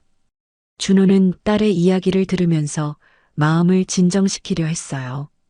아빠, 그런데 요즘 엄마가 이상해요. 뭐가 이상한데? 맨날 화장하고 향수도 뿌리고 예전에는 집에 있을 때 그러지 않았는데. 서연의 말이 준호의 의심을 더욱 확신으로 바꿨습니다. 그리고 할아버지랑 문자도 너무 자주 해요. 저녁에 할아버지 가신 후에도 계속 문자하시더라고요. 서연아, 엄마 얘기는 아빠한테만 하는 거야. 다른 사람한테는 하지 마라. 네, 알겠어요. 근데 아빠, 왜 그런 거예요? 준호는 딸을 끌어안았습니다. 이런 더러운 일에 순수한 딸까지 연루시키고 싶지 않았어요. 저녁 식사 시간이 되었습니다. 만호가 다시 찾아왔어요. 오늘 저녁도 같이 먹자꾸나. 네, 아버님. 좋아하실 만한 걸로 준비했어요. 선영의 목소리가 한결 경쾌했습니다. 식탁에서 만호는 준호에게 말했어요. 준호야, 아버지가 내 앞으로 된 서류들 좀 정리해 주려고 하는데 어떻게 생각하나? 무슨 서류, 아버지? 집 관련 서류들 말이야. 내가 지금 이런 상태니까 아버지가 대신 관리해 주는 게 좋을 것 같아서. 준호는 온몸에 소름이 돋았습니다. 낮에 들었던 대화가 이제 현실이 되려고 하고 있었어요. 아버지, 저는 아직 정신은 멀쩡해요. 제가 직접 할 수 있습니다. 하지만 내가 볼 수 없으니까 실수할 수도 있잖아. 아버지를 못 믿는 건 아니지? 만호의 목소리에는 은근한 압박이 들어 있었어요. 아니에요. 그런 게 아니라. 아버님 말씀이 맞는 것 같아요. 선영이 갑자기 끼어들었습니다. 여보가 지금 상태로는 복잡한 일들을 처리하기 어려울 것 같아요. 둘이 한편이 되어 준호를 압박하고 있었어요. 할아버지, 아빠는 아직 멀쩡해요. 서연이가 소리쳤습니다. 서연아, 어른들 대화에 끼어들지 마라. 만호가 딸을 꾸짖었어요. 내가 무슨 일인지 알아? 저는 아빠를 믿어요. 아빠가 할 수 있다고 하시면 할 수 있는 거예요. 서연이가 아빠 편을 들자 식탁 분위기가 차가워졌습니다. 서연아, 방에 들어가서 숙제해. 선영이 딸을 내쫓았어요. 서연이 방으로 들어간 후 만호가 다시 말했습니다. 준호야, 아버지 말을 믿어라. 내 좋으라고 하는 일이야. 하지만 준호는 이제 모든 것을 알고 있었습니다. 아버지와 아내가 자신의 재산을 노리고 있다는 것, 그리고 자신을 바보로 취급하고 있다는 것을요. 생각해 보겠습니다, 아버지. 준호는 일단 시간을 벌기로 했습니다. 성급하게 반응하면 안 되니까요. 그날 밤 준호는 잠들지 못했습니다. 낮에 들었던 대화와 저녁의 일들이 머릿속에서 맴돌았어요. 내 눈은 어둡지만 이제 진실은 더 선명하게 보인다. 준호는 마음속으로 다짐했습니다. 반드시 복수하겠다고요. 다음 날 아침 준호는 평소보다 일찍 일어났습니다. 마음속에는 하나의 목표가 생겼어요. 진실을 밝혀내는 것이었습니다. 여보, 오늘 병원에 가야 해요. 병원요? 갑자기 왜요? 선영이 놀란 목소리로 물었습니다. 정기 검진 날이에요. 잊으셨나 봐요. 사실 준호는 거짓말을 했습니다. 정태호 원장을 만나야 했거든요. 그럼 제가 같이 갈게요. 아니에요. 택시 타고 혼자 갈 수 있어요. 선영이는 집에서 쉬세요. 준호는 선영이 따라오는 것을 막았습니다. 오늘은 혼자 가야 할 이유가 있었거든요. 오전 10시 준호는 택시를 타고 정태호 안과에 도착했습니다. 원장님 계시나요? 네, 준호 씨. 들어오세요. 정태호는 50살의 베테랑 안과 전문의였습니다. 준호의 담당 의사이기도 했지만 대학 동기이기도 했어요. 준호야, 오늘은 어떻게 혼자 왔나? 태호야, 내가 물어볼 게 있어서. 진료실 문이 닫히자 준호는 조심스럽게 물었습니다. 내 시력 상태가 어떤지 정확히 알고 싶어. 글쎄, 지난번에도 말했지만 회복이 쉽지는 않을 것 같은데. 태호야, 우리가 언제부터 친구였나? 솔직히 말해줘. 정태호는 잠시 망설이더니 한숨을 쉬었어요. 사실은 내 시력이 조금씩 회복되고 있어. 준호의 심장이 빨라졌습니다. 정말? 아직 완전하지는 않지만 빛과 그림자 정도는 구분할 수 있을 거야. 며칠 더 지나면 윤곽도 어느 정도 보일 것 같고. 그럼 왜 지금까지 말하지 않았어? 내가 너무 절망하고 있어서 확실하지 않은 희망을 주고 싶지 않았거든. 준호는 정태호의 손을 꼭 잡았습니다. 태호야, 부탁이 있어. 당분간 가족들에게는 이 얘기를 하지 마라. 왜? 좋은 소식인데. 내게는 이유가 있어. 정태호는 친구의 진지한 표정을 보고 고개를 끄덕였어요. 알겠어. 하지만 무슨 일인지는 언젠가 말해줘야 해. 병원에서 나온 준호는 가슴이 벅차올랐습니다. 희망이 생겼어요. 단순히 시력을 되찾을 수 있다는 희망이 아니라 복수할 수 있다는 희망이었습니다. 내 눈은 어둡지만 진실은 더 선명히 보인다.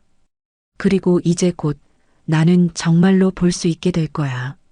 집에 돌아온 준호는 평소처럼 행동했습니다. 하지만 속으로는 모든 감각을 곤두세우고 있었어요. 여보, 병원에서 뭐라고 하던가요? 별다른 변화는 없다고 해요. 준호는 담담하게 거짓말을 했습니다. 그래도 포기하지 말고 꾸준히 치료받아요. 선영의 위로는 이제 공허하게 들렸어요. 오후에 서연이 학교에서 돌아왔습니다. 아빠, 오늘 병원 갔다 왔어요? 응, 갔다 왔어. 어떻게 됐어요? 아직은. 시간이 더 필요하대. 서연이가 아빠를 꼭 안았습니다. 괜찮아요, 아빠. 저는 아빠가 못 봐도 세상에서 가장 멋진 아빠예요. 딸의 진심 어린 말에 준호는 뜨거운 것이 치밀어 올랐어요. 고마워, 서연아. 저녁 무렵 예상대로 만호가 찾아왔습니다. 오늘 병원 갔다 왔다면서? 어떻게 됐나? 별 변화 없다고 하더라고요, 아버지. 그럼 그럴수록 아버지가 더 도와줘야지. 어서 서류 정리부터 하자. 만호가 다시 재산 얘기를 꺼냈어요. 아버지, 저는 아직 생각 중이에요. 뭘 그렇게 생각해? 아버지를 못 믿는 거야? 그런 게 아니라, 준호야, 내가 이런 상태에서 집안일을 제대로 할 수 있겠어? 실수라도 하면 어떻게 하려고? 만호의 목소리에 짜증이 섞여 있었어요. 아버님 말씀이 맞아요. 선영이 또다시 시아버지 편을 들었습니다. 여보도 현실을 인정하세요. 지금 상태로는 어려워요. 준호는 두 사람이 자신을 압박하는 것을 가만히 듣고 있었어요. 하지만 이제는 화가 나지 않았습니다. 오히려 차분했어요. 조금만 더 기다려라. 내가 모든 걸 준비해서 너희들을 혼내주겠다. 알겠습니다. 며칠 더 생각해 보겠어요. 준호가 양보하자 만호와 선영이 서로 눈을 마주쳤습니다. 물론 준호는 보지 못했지만 두 사람이 안심하는 기색을 느낄 수 있었어요. 그래, 그게 현명한 판단이야. 만호가 만족스럽게 말했습니다. 식사 후 만호가 집을 나서면서 말했어요. 며느리야, 수고했다. 내일 또 오마. 네, 아버님. 조심히 들어가세요. 두 사람의 인사가 전보다 더 다정해 보였습니다. 그날 밤 준호는 계획을 세우기 시작했어요. 단순히 두 사람의 불륜을 폭로하는 것만으로는 부족했습니다. 재산을 노리는 것까지 모두 드러내야 했어요. 증거가 필요해. 준호는 내일부터 본격적으로 증거를 수집하기로 결심했습니다. 다음 날 아침 선영이 샤워하는 동안 준호는 조심스럽게 거실로 나왔어요. 아직 시야가 완전하지는 않았지만 어렴풋하게 윤곽 정도는 보이기 시작했거든요. 서랍장 위에 놓인 선영의 휴대폰이 보였습니다. 준호는 손을 뻗었지만 곧 포기했어요. 비밀번호를 모르니까요. 하지만 다른 방법이 있었습니다. 점심시간에 만호가 찾아왔을 때 준호는 소파에 앉아 두 사람의 대화를 들었어요. 그런데 이번에는 작은 녹음기를 숨겨두었습니다. 정태호가 청력 검사용으로 빌려준 장비였어요. 아버님. 준호 씨는 정말 의심하지 않는 것 같아요. 선영의 목소리가 녹음기에 또렷하게 담겼습니다. 그럼 그럴수록 좋지. 며칠 안에 서류에 도장 받아내야 해. 만호의 대답도 선명하게 녹음되었어요. 그런데 서연이가 좀 걱정돼요. 애가 너무 눈치가 빨라서. 서연이야 어린애니까 나중에 어떻게든 해결하면 돼. 두 사람은 자신들의 대화가 녹음되고 있다는 사실을 전혀 모르고 있었습니다. 우리 이제 숨길 필요 없어요. 어차피 그 사람은 평생 못 볼 텐데. 선영의 마지막 말이 녹음기에 저장되는 순간 준호는 마음속으로 웃었어요. 평생 못 본다고? 곧 너희들의 추악한 모습을 똑똑히 보여주겠다. 복수의 첫 번째 단계가 시작된 것입니다. 며칠 후 준호의 시력은 더욱 회복되었습니다. 이제 사람의 윤곽과 움직임 정도는 또렷하게 볼 수 있었어요. 하지만 여전히 선글라스를 쓰고 시각장애인인 척했습니다. 오전에 선영이 화장실에 간 사이 준호는 조용히 거실로 나왔어요. 어제 숨겨놓은 녹음기를 확인해야 했거든요. 작은 녹음기는 소파 쿠션 사이에 완벽하게 숨겨져 있었습니다. 준호는 재생 버튼을 눌렀어요. 내 남편은 서류에 도장만 찍게 해. 눈 못 뜨는 놈이 무슨 힘이 있겠어. 만호의 목소리가 또렷하게 들려왔습니다. 시아버지라서 오히려 안전해요. 누구도 의심 안 해요. 선영의 대답도 선명했어요. 집 땅 문서는 언제 바꿀 건가? 이번 주 안에요. 준호한테 도장만 받으면 돼요. 그 바보는 자기가 뭘 찍는지도 모르겠지. 두 사람이 크게 웃는 소리까지 녹음되어 있었습니다. 준호는 녹음기를 끄고 다시 숨겨두었어요. 이제 결정적인 증거를 하나 더 확보했습니다. 여보, 뭐 하세요? 뒤에서 선영의 목소리가 들렸어요. 준호는 놀라지 않고 천천히 돌아섰습니다. 그냥 소파에 앉으려고요. 조심하세요. 다칠 뻔했잖아요. 선영이 준호의 팔을 붙잡아 소파로 안내했습니다. 가식적인 친절이었어요. 점심 무렵 옆집 말순 할머니가 찾아왔습니다. 준호야, 할머니가 왔다. 할머니, 들어오세요. 말순 할머니는 준호 옆에 앉더니 조용히 말했어요. 준호야, 할머니가 어제 이상한 걸 또 봤는데. 무엇을 보셨는데요? 내 아버지랑 내 아내가 시장에서 커피 마시는 걸 봤어. 그런데 말이야. 너무 다정하게 앉아 있더라고. 선영이 부엌에서 설거지하는 소리가 멈췄습니다.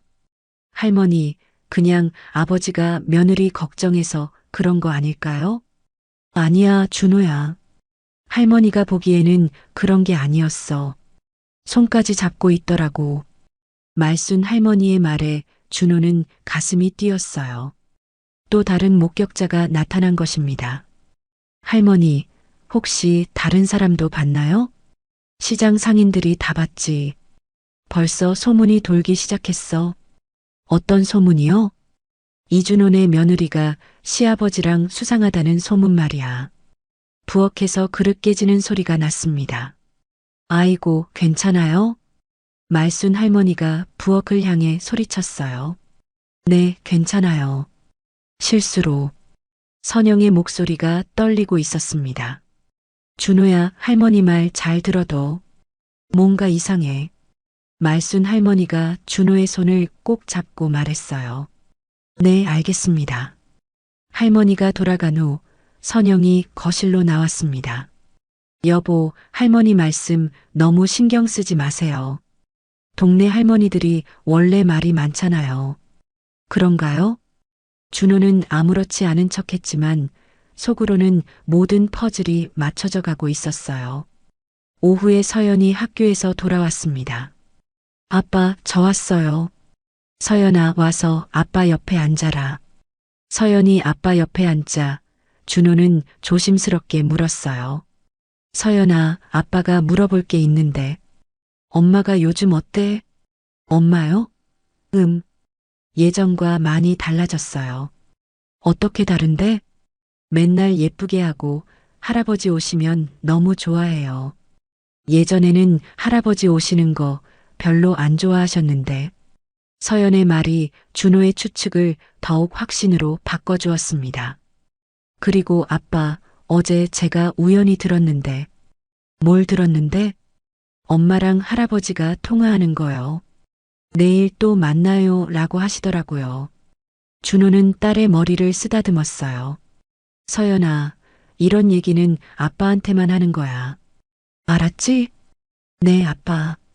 저녁이 되자 만호가 또다시 찾아왔습니다. 오늘도 왔구나. 준호야, 아버지가 오늘 중요한 얘기가 있어서 왔다. 만호는 가방에서 서류 뭉치를 꺼냈어요. 이게 뭐예요, 아버지? 집 관련 서류들이야. 내가 도장만 찍으면 모든 게 정리돼.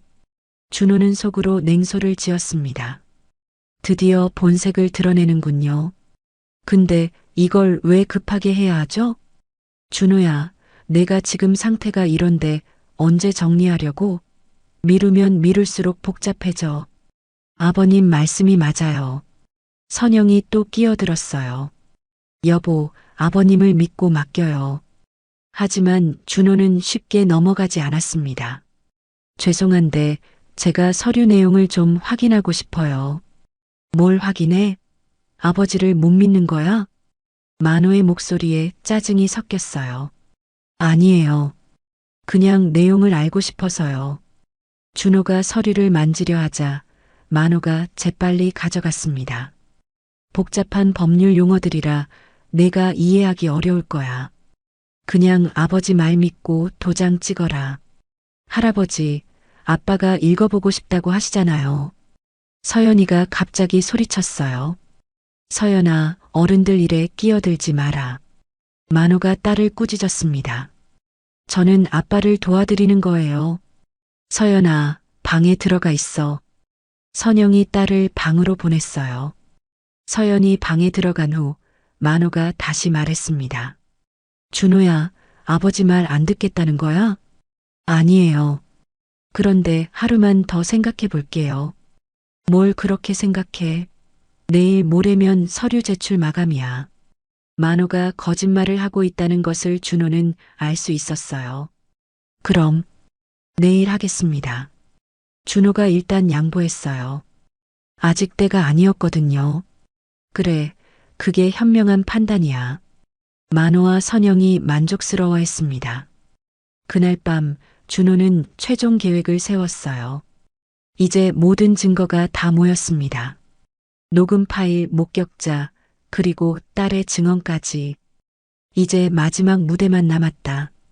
준호는 내일 저녁에 모든 걸 끝내기로 결심했습니다. 아버지의 칠순과 결혼 20주년을 핑계로 큰 잔치를 열어서 모든 사람 앞에서 진실을 폭로하는 것이었어요. 복수의 날이 다가오고 있었습니다.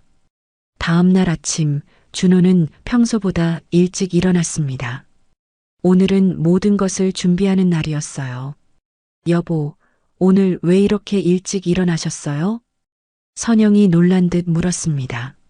아, 생각해보니까 아버지 칠순이 다음 주더라고요. 그리고 우리 결혼한 지도 벌써 20년이 되었고요. 그렇네요.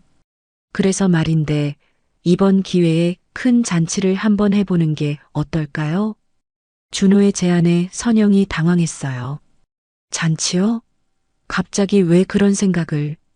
아버지께서 저를 이렇게 많이 도와주시는데 칠순도 제대로 챙겨드려야 하지 않을까요?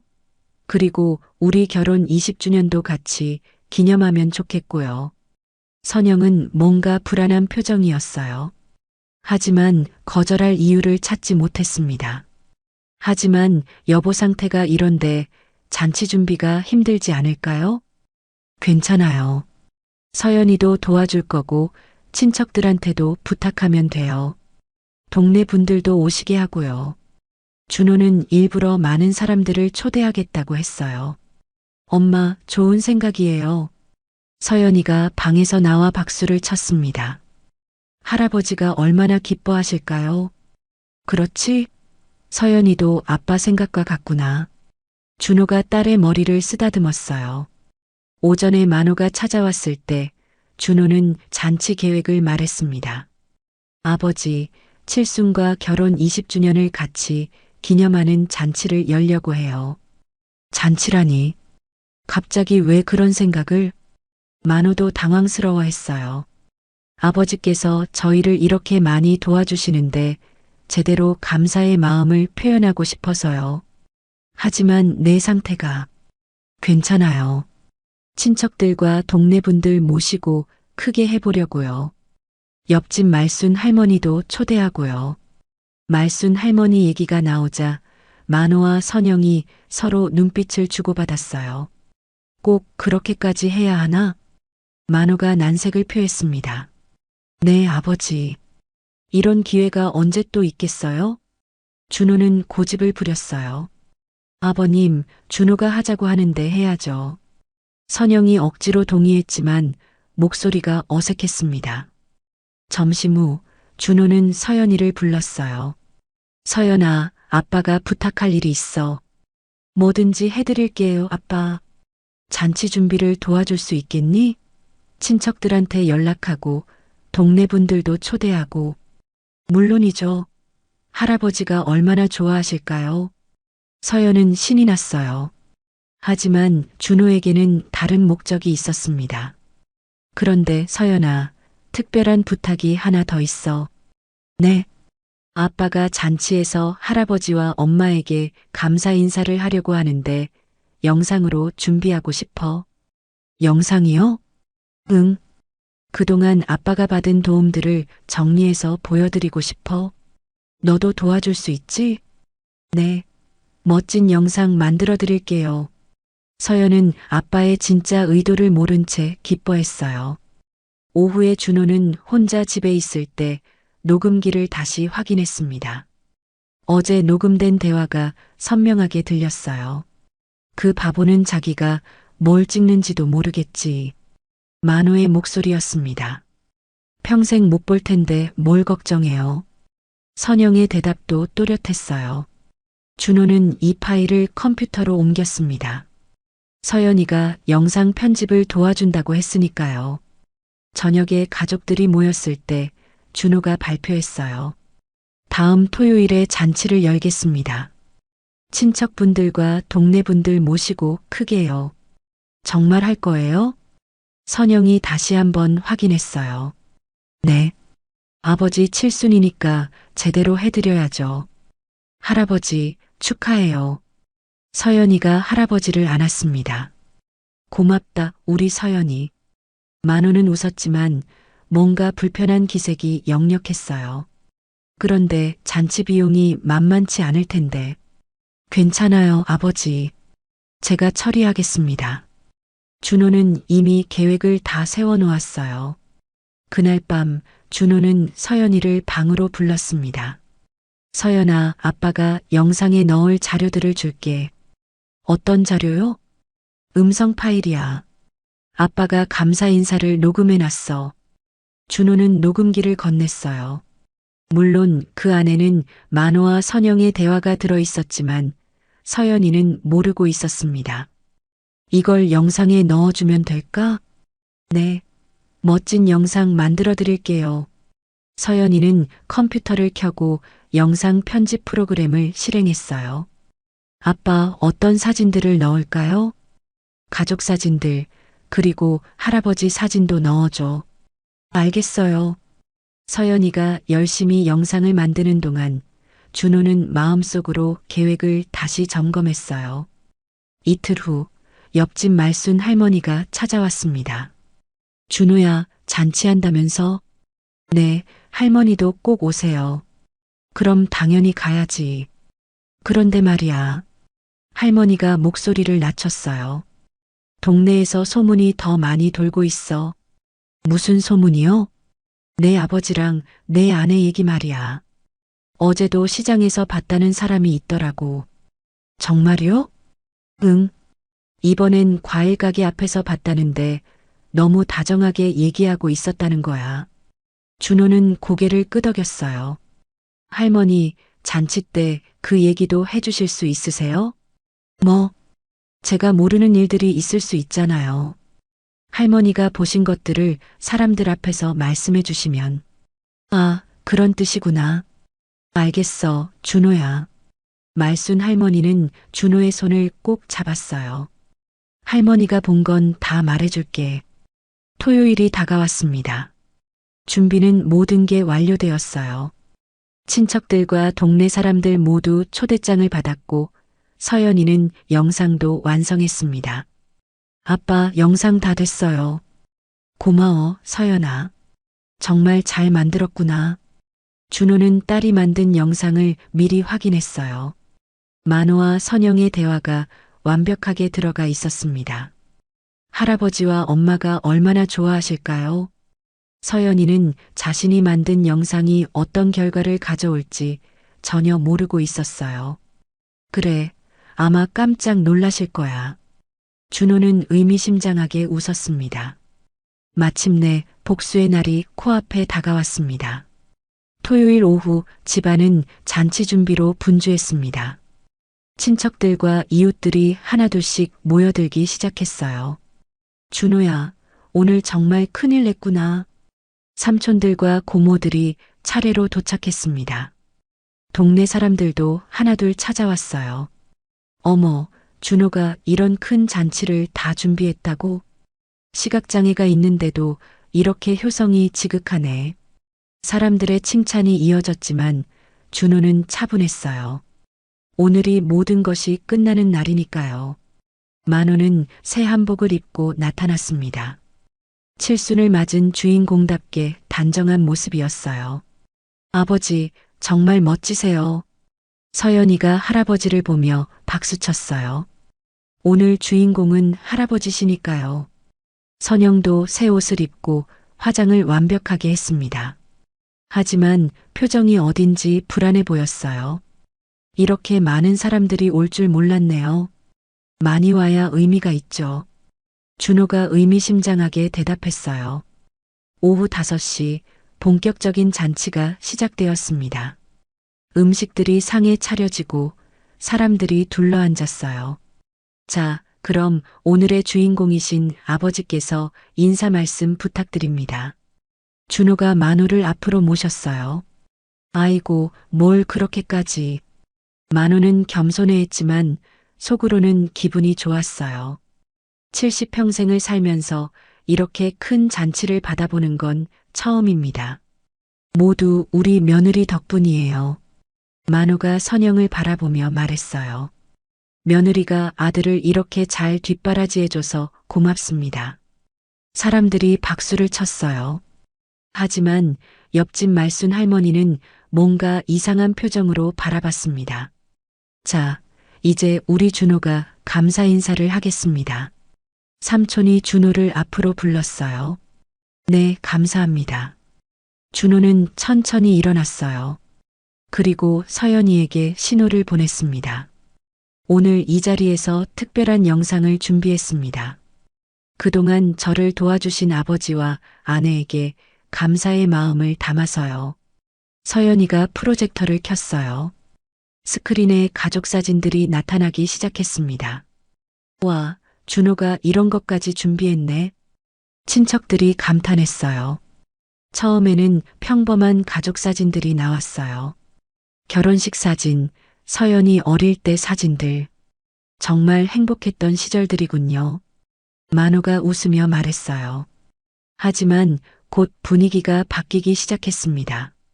그런데 최근 들어서 제가 모르는 일들이 일어나고 있었습니다.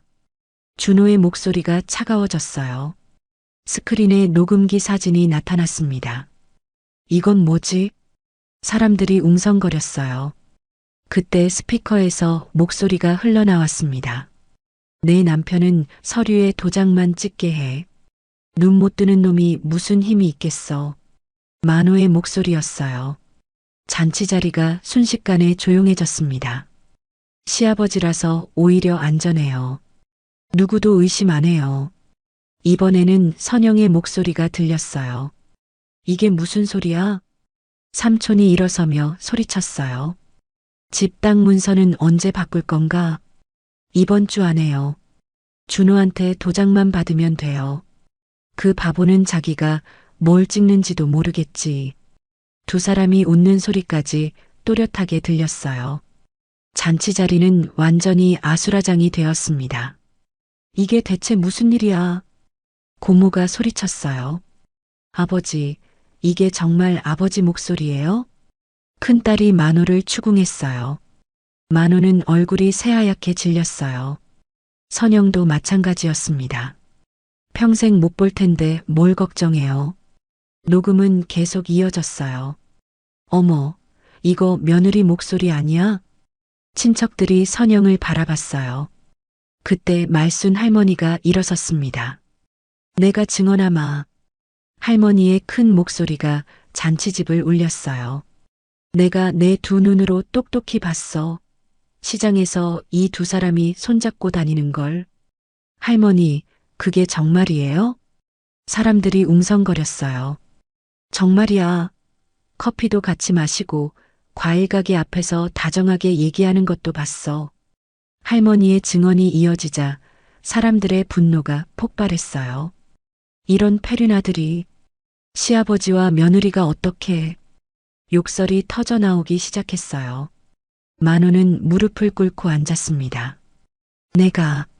내가 미쳤다. 아버지. 선영도 얼굴을 감쌌어요.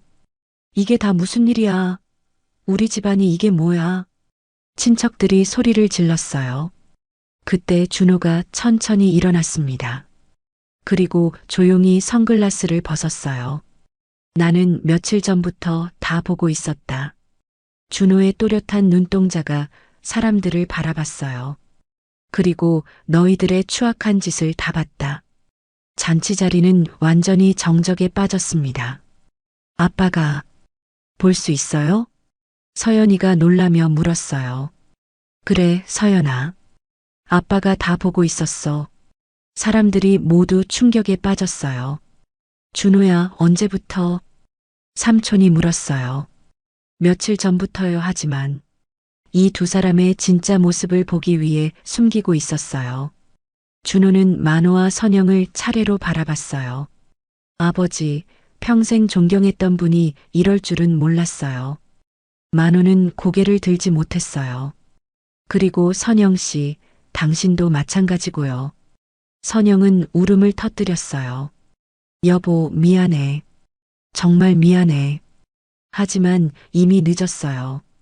친척들과 이웃들의 분노는 하늘을 찔렀어요. 이런 페류나들을 어떻게 용서해? 집안 망신을 이렇게. 당장 이 집에서 나가. 욕설과 비난이 쏟아졌어요. 만호는 친척들 앞에서 오열했어요. 내가 미쳤다. 정말 미쳤다. 선영은 사람들의 손가락질을 받으며 구석에 웅크리고 있었어요. 할아버지, 어떻게 이럴 수가. 서연이도 충격에 빠져 있었어요. 준호는 딸을 안아주었어요. 괜찮아, 서연아. 이제 모든 게 끝났어. 잔치는 완전히 망가졌지만 준호의 복수는 완성되었어요. 진실이 모든 사람 앞에서 드러난 순간이었습니다. 잔치가 끝난 후 집은 적막했습니다. 친척들과 이웃들은 모두 분노하며 돌아갔고 집안에는 준호와 서연이만 남았어요. 만호는 친척들에게 끌려가다시피 집을 나섰습니다. 마지막까지 내가 미쳤다, 용서해달라며 오열했지만 이미 늦었어요. 평생 쌓아온 명예와 체면이 한순간에 무너져 버렸습니다. 선영은 짐을 챙겨 집을 떠났어요. 동네 사람들의 손가락질과 욕설을 견딜 수 없었거든요. 여보, 정말 미안해. 나 때문에. 떠나기 전 마지막 사과였지만 준호는 대답하지 않았어요. 엄마, 정말 가는 거예요? 서연이가 눈물을 흘리며 물었습니다. 서연아, 엄마가 잘못했어. 아빠랑 잘 지내렴. 선영도 울면서 집을 나섰어요. 그녀가 그렇게 아끼던 화장품과 옷들도 대부분 두고 갔습니다. 이제는 그런 것들이 무의미했거든요. 며칠 후 준호는 이혼 서류를 작성했습니다. 재산 분할도 없었어요. 선영이 모든 걸 포기했거든요. 아빠, 괜찮으세요? 서연이가 걱정스럽게 물었어요. 괜찮아, 서연아. 이제 진짜 괜찮아. 준호는 딸을 안아주었어요. 이제 정말로 모든 것이 끝났습니다. 한 달 후 준호는 정태호 안과를 다시 찾았어요. 준호야, 어떻게 지내? 잘 지내고 있어, 태호야. 시력은 많이 좋아졌지? 응, 이제 거의 정상이야. 준호는 친구에게 그동안 있었던 일들을 모두 말했어요. 정말 대단하다. 그렇게 참고 계획을 세워서. 참을 수밖에 없었어. 진실을 밝히기 위해서는. 그래도 힘들었을 텐데. 힘들었지. 하지만 서연이가 있어서 견딜 수 있었어. 2달 후 준호는 새로운 일을 시작했어요. 시각장애인 재활센터에서 강사로 일하게 된 것입니다. 안녕하세요. 저는 이준호입니다. 첫 수업날 준호는 수강생들 앞에 섰어요. 저도 여러분과 같은 경험을 했습니다. 교통사고로 시력을 잃었거든요. 수강생들이 관심 있게 들었어요. 하지만 시력을 잃는다고 해서 모든 것이 끝나는 건 아닙니다. 오히려 다른 감각들이 더 발달하죠. 준호는 자신의 경험담을 들려주었어요. 저는 시력을 잃었던 기간 동안 많은 것을 배웠습니다. 사람의 진심을 보는 법도 배웠고요. 수강생들이 고개를 끄덕였어요. 어둠 속에서도 진실은 보입니다. 그리고 그 진실이 우리를 더 강하게 만들어줘요. 수업이 끝난 후 한 수강생이 다가왔어요. 선생님, 정말 용기가 나요. 저도 할 수 있을 것 같아요. 물론입니다. 포기하지 마세요. 저녁에 집에 돌아온 준호를 서연이가 반겼어요. 아빠, 오늘 첫 수업 어땠어요? 아주 좋았어. 서연이 덕분이야. 제 덕분이요? 응. 내가 아빠를 믿어줘서 여기까지 올 수 있었어. 서연이가 아빠를 꼭 안았어요.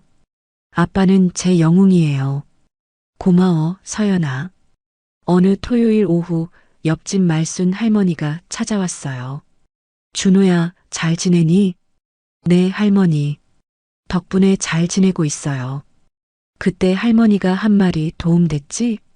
정말 많은 도움이 되었어요. 할머니 아니었으면 진실을 밝히지 못했을 거예요. 그래도 마음이 아프더라. 내 아버지가 그럴 줄은 몰랐어. 할머니도 안타까워했어요. 하지만 이제 다 끝났어요. 새로 시작하는 거죠. 6개월 후 준호는 재활센터에서 인정받는 강사가 되었어요. 많은 시각장애인들이 준호의 수업을 듣고 희망을 찾았습니다. 선생님 덕분에 용기를 얻었어요. 이제 저도 새로운 일에 도전해 보려고요. 수강생들의 감사 인사가 이어졌어요. 어느 날 저녁 서연이가 대학 합격 통지서를 들고 왔어요. 아빠 합격했어요. 정말? 축하한다, 서연아. 준호는 딸을 들어 올렸어요. 아빠가 자랑스러워요. 그런 어려운 상황에서도 포기하지 않으셨잖아요. 서연이도 아빠 자랑이야. 그때 엄마와 할아버지 일을 말해줘서 고마웠어. 저는 항상 아빠 편이에요. 그날 밤 준호는 발코니에 나가 밤하늘을 바라봤어요. 별들이 밝게 빛나고 있었습니다. 한때는 이 모든 것을 볼 수 없었어요. 어둠 속에서 절망했던 시간들도 있었고요. 하지만 그 어둠이 있었기에 진실을 볼 수 있었습니다. 돈과 욕망은 가문을 무너뜨린다. 하지만 진실은 반드시 드러난다. 준호는 마음속으로 다짐했어요. 이제는 과거에 얽매이지 않고 미래를 향해 나아가겠다고요. 1년 후 동네 경로당에서 할아버지들이 모인 자리에서 준호의 이야기가 화제가 되었어요. 이준호 집 얘기 들어봤나? 그럼 그 대단한 복수 말인가? 시각장애인인 척하면서 모든 증거를 다 모았다니까. 역시 진실은 숨길 수 없어. 할아버지들은 준호의 이야기를 전설처럼 말하고 다녔어요. 그래도 참 지혜롭게 해결했어. 인내심이 대단하지. 딸도 효녀고 말이야. 말순 할머니가 자랑스럽게 말했어요. 내가 그때 증언 안 했으면 어떻게 됐을까? 할머니가 있어서 가능한 일이었지. 2년이 지난 지금 준호는 완전히 새로운 사람이 되었어요. 재활센터에서는 없어서는 안 될 강사가 되었고 서연이는 대학생이 되어 더욱 의젓해졌습니다. 가끔 준호는 생각해요. 만약 시력을 잃지 않았다면 아내와 아버지의 배신을 알 수 있었을까? 어쩌면 그 어둠의 시간이 있었기에 진실을 볼 수 있었는지도 모릅니다. 어둠이 있었기에 빛을 더욱 소중히 여기게 되었고 절망이 있었기에 희망을 더욱 간절히 바라게 되었어요. 준호의 이야기는 이렇게 끝이 납니다. 복수는 완성되었고 새로운 삶이 시작되었어요. 그리고 가장 중요한 것은 진실이 승리했다는 것입니다. 오늘도 함께 해주셔서 감사합니다. 달빛인 생사연 은 가족 이야기, 노후 드라마, 감동 오디오북을 통해 여러분의 마음에 작은 위로와 공감을 전하고 있습니다. 앞으로도 더 많은 인생 사연과 감동 이야기를 함께 하시려면 구독과 좋아요, 알림 설정 꼭 부탁드립니다.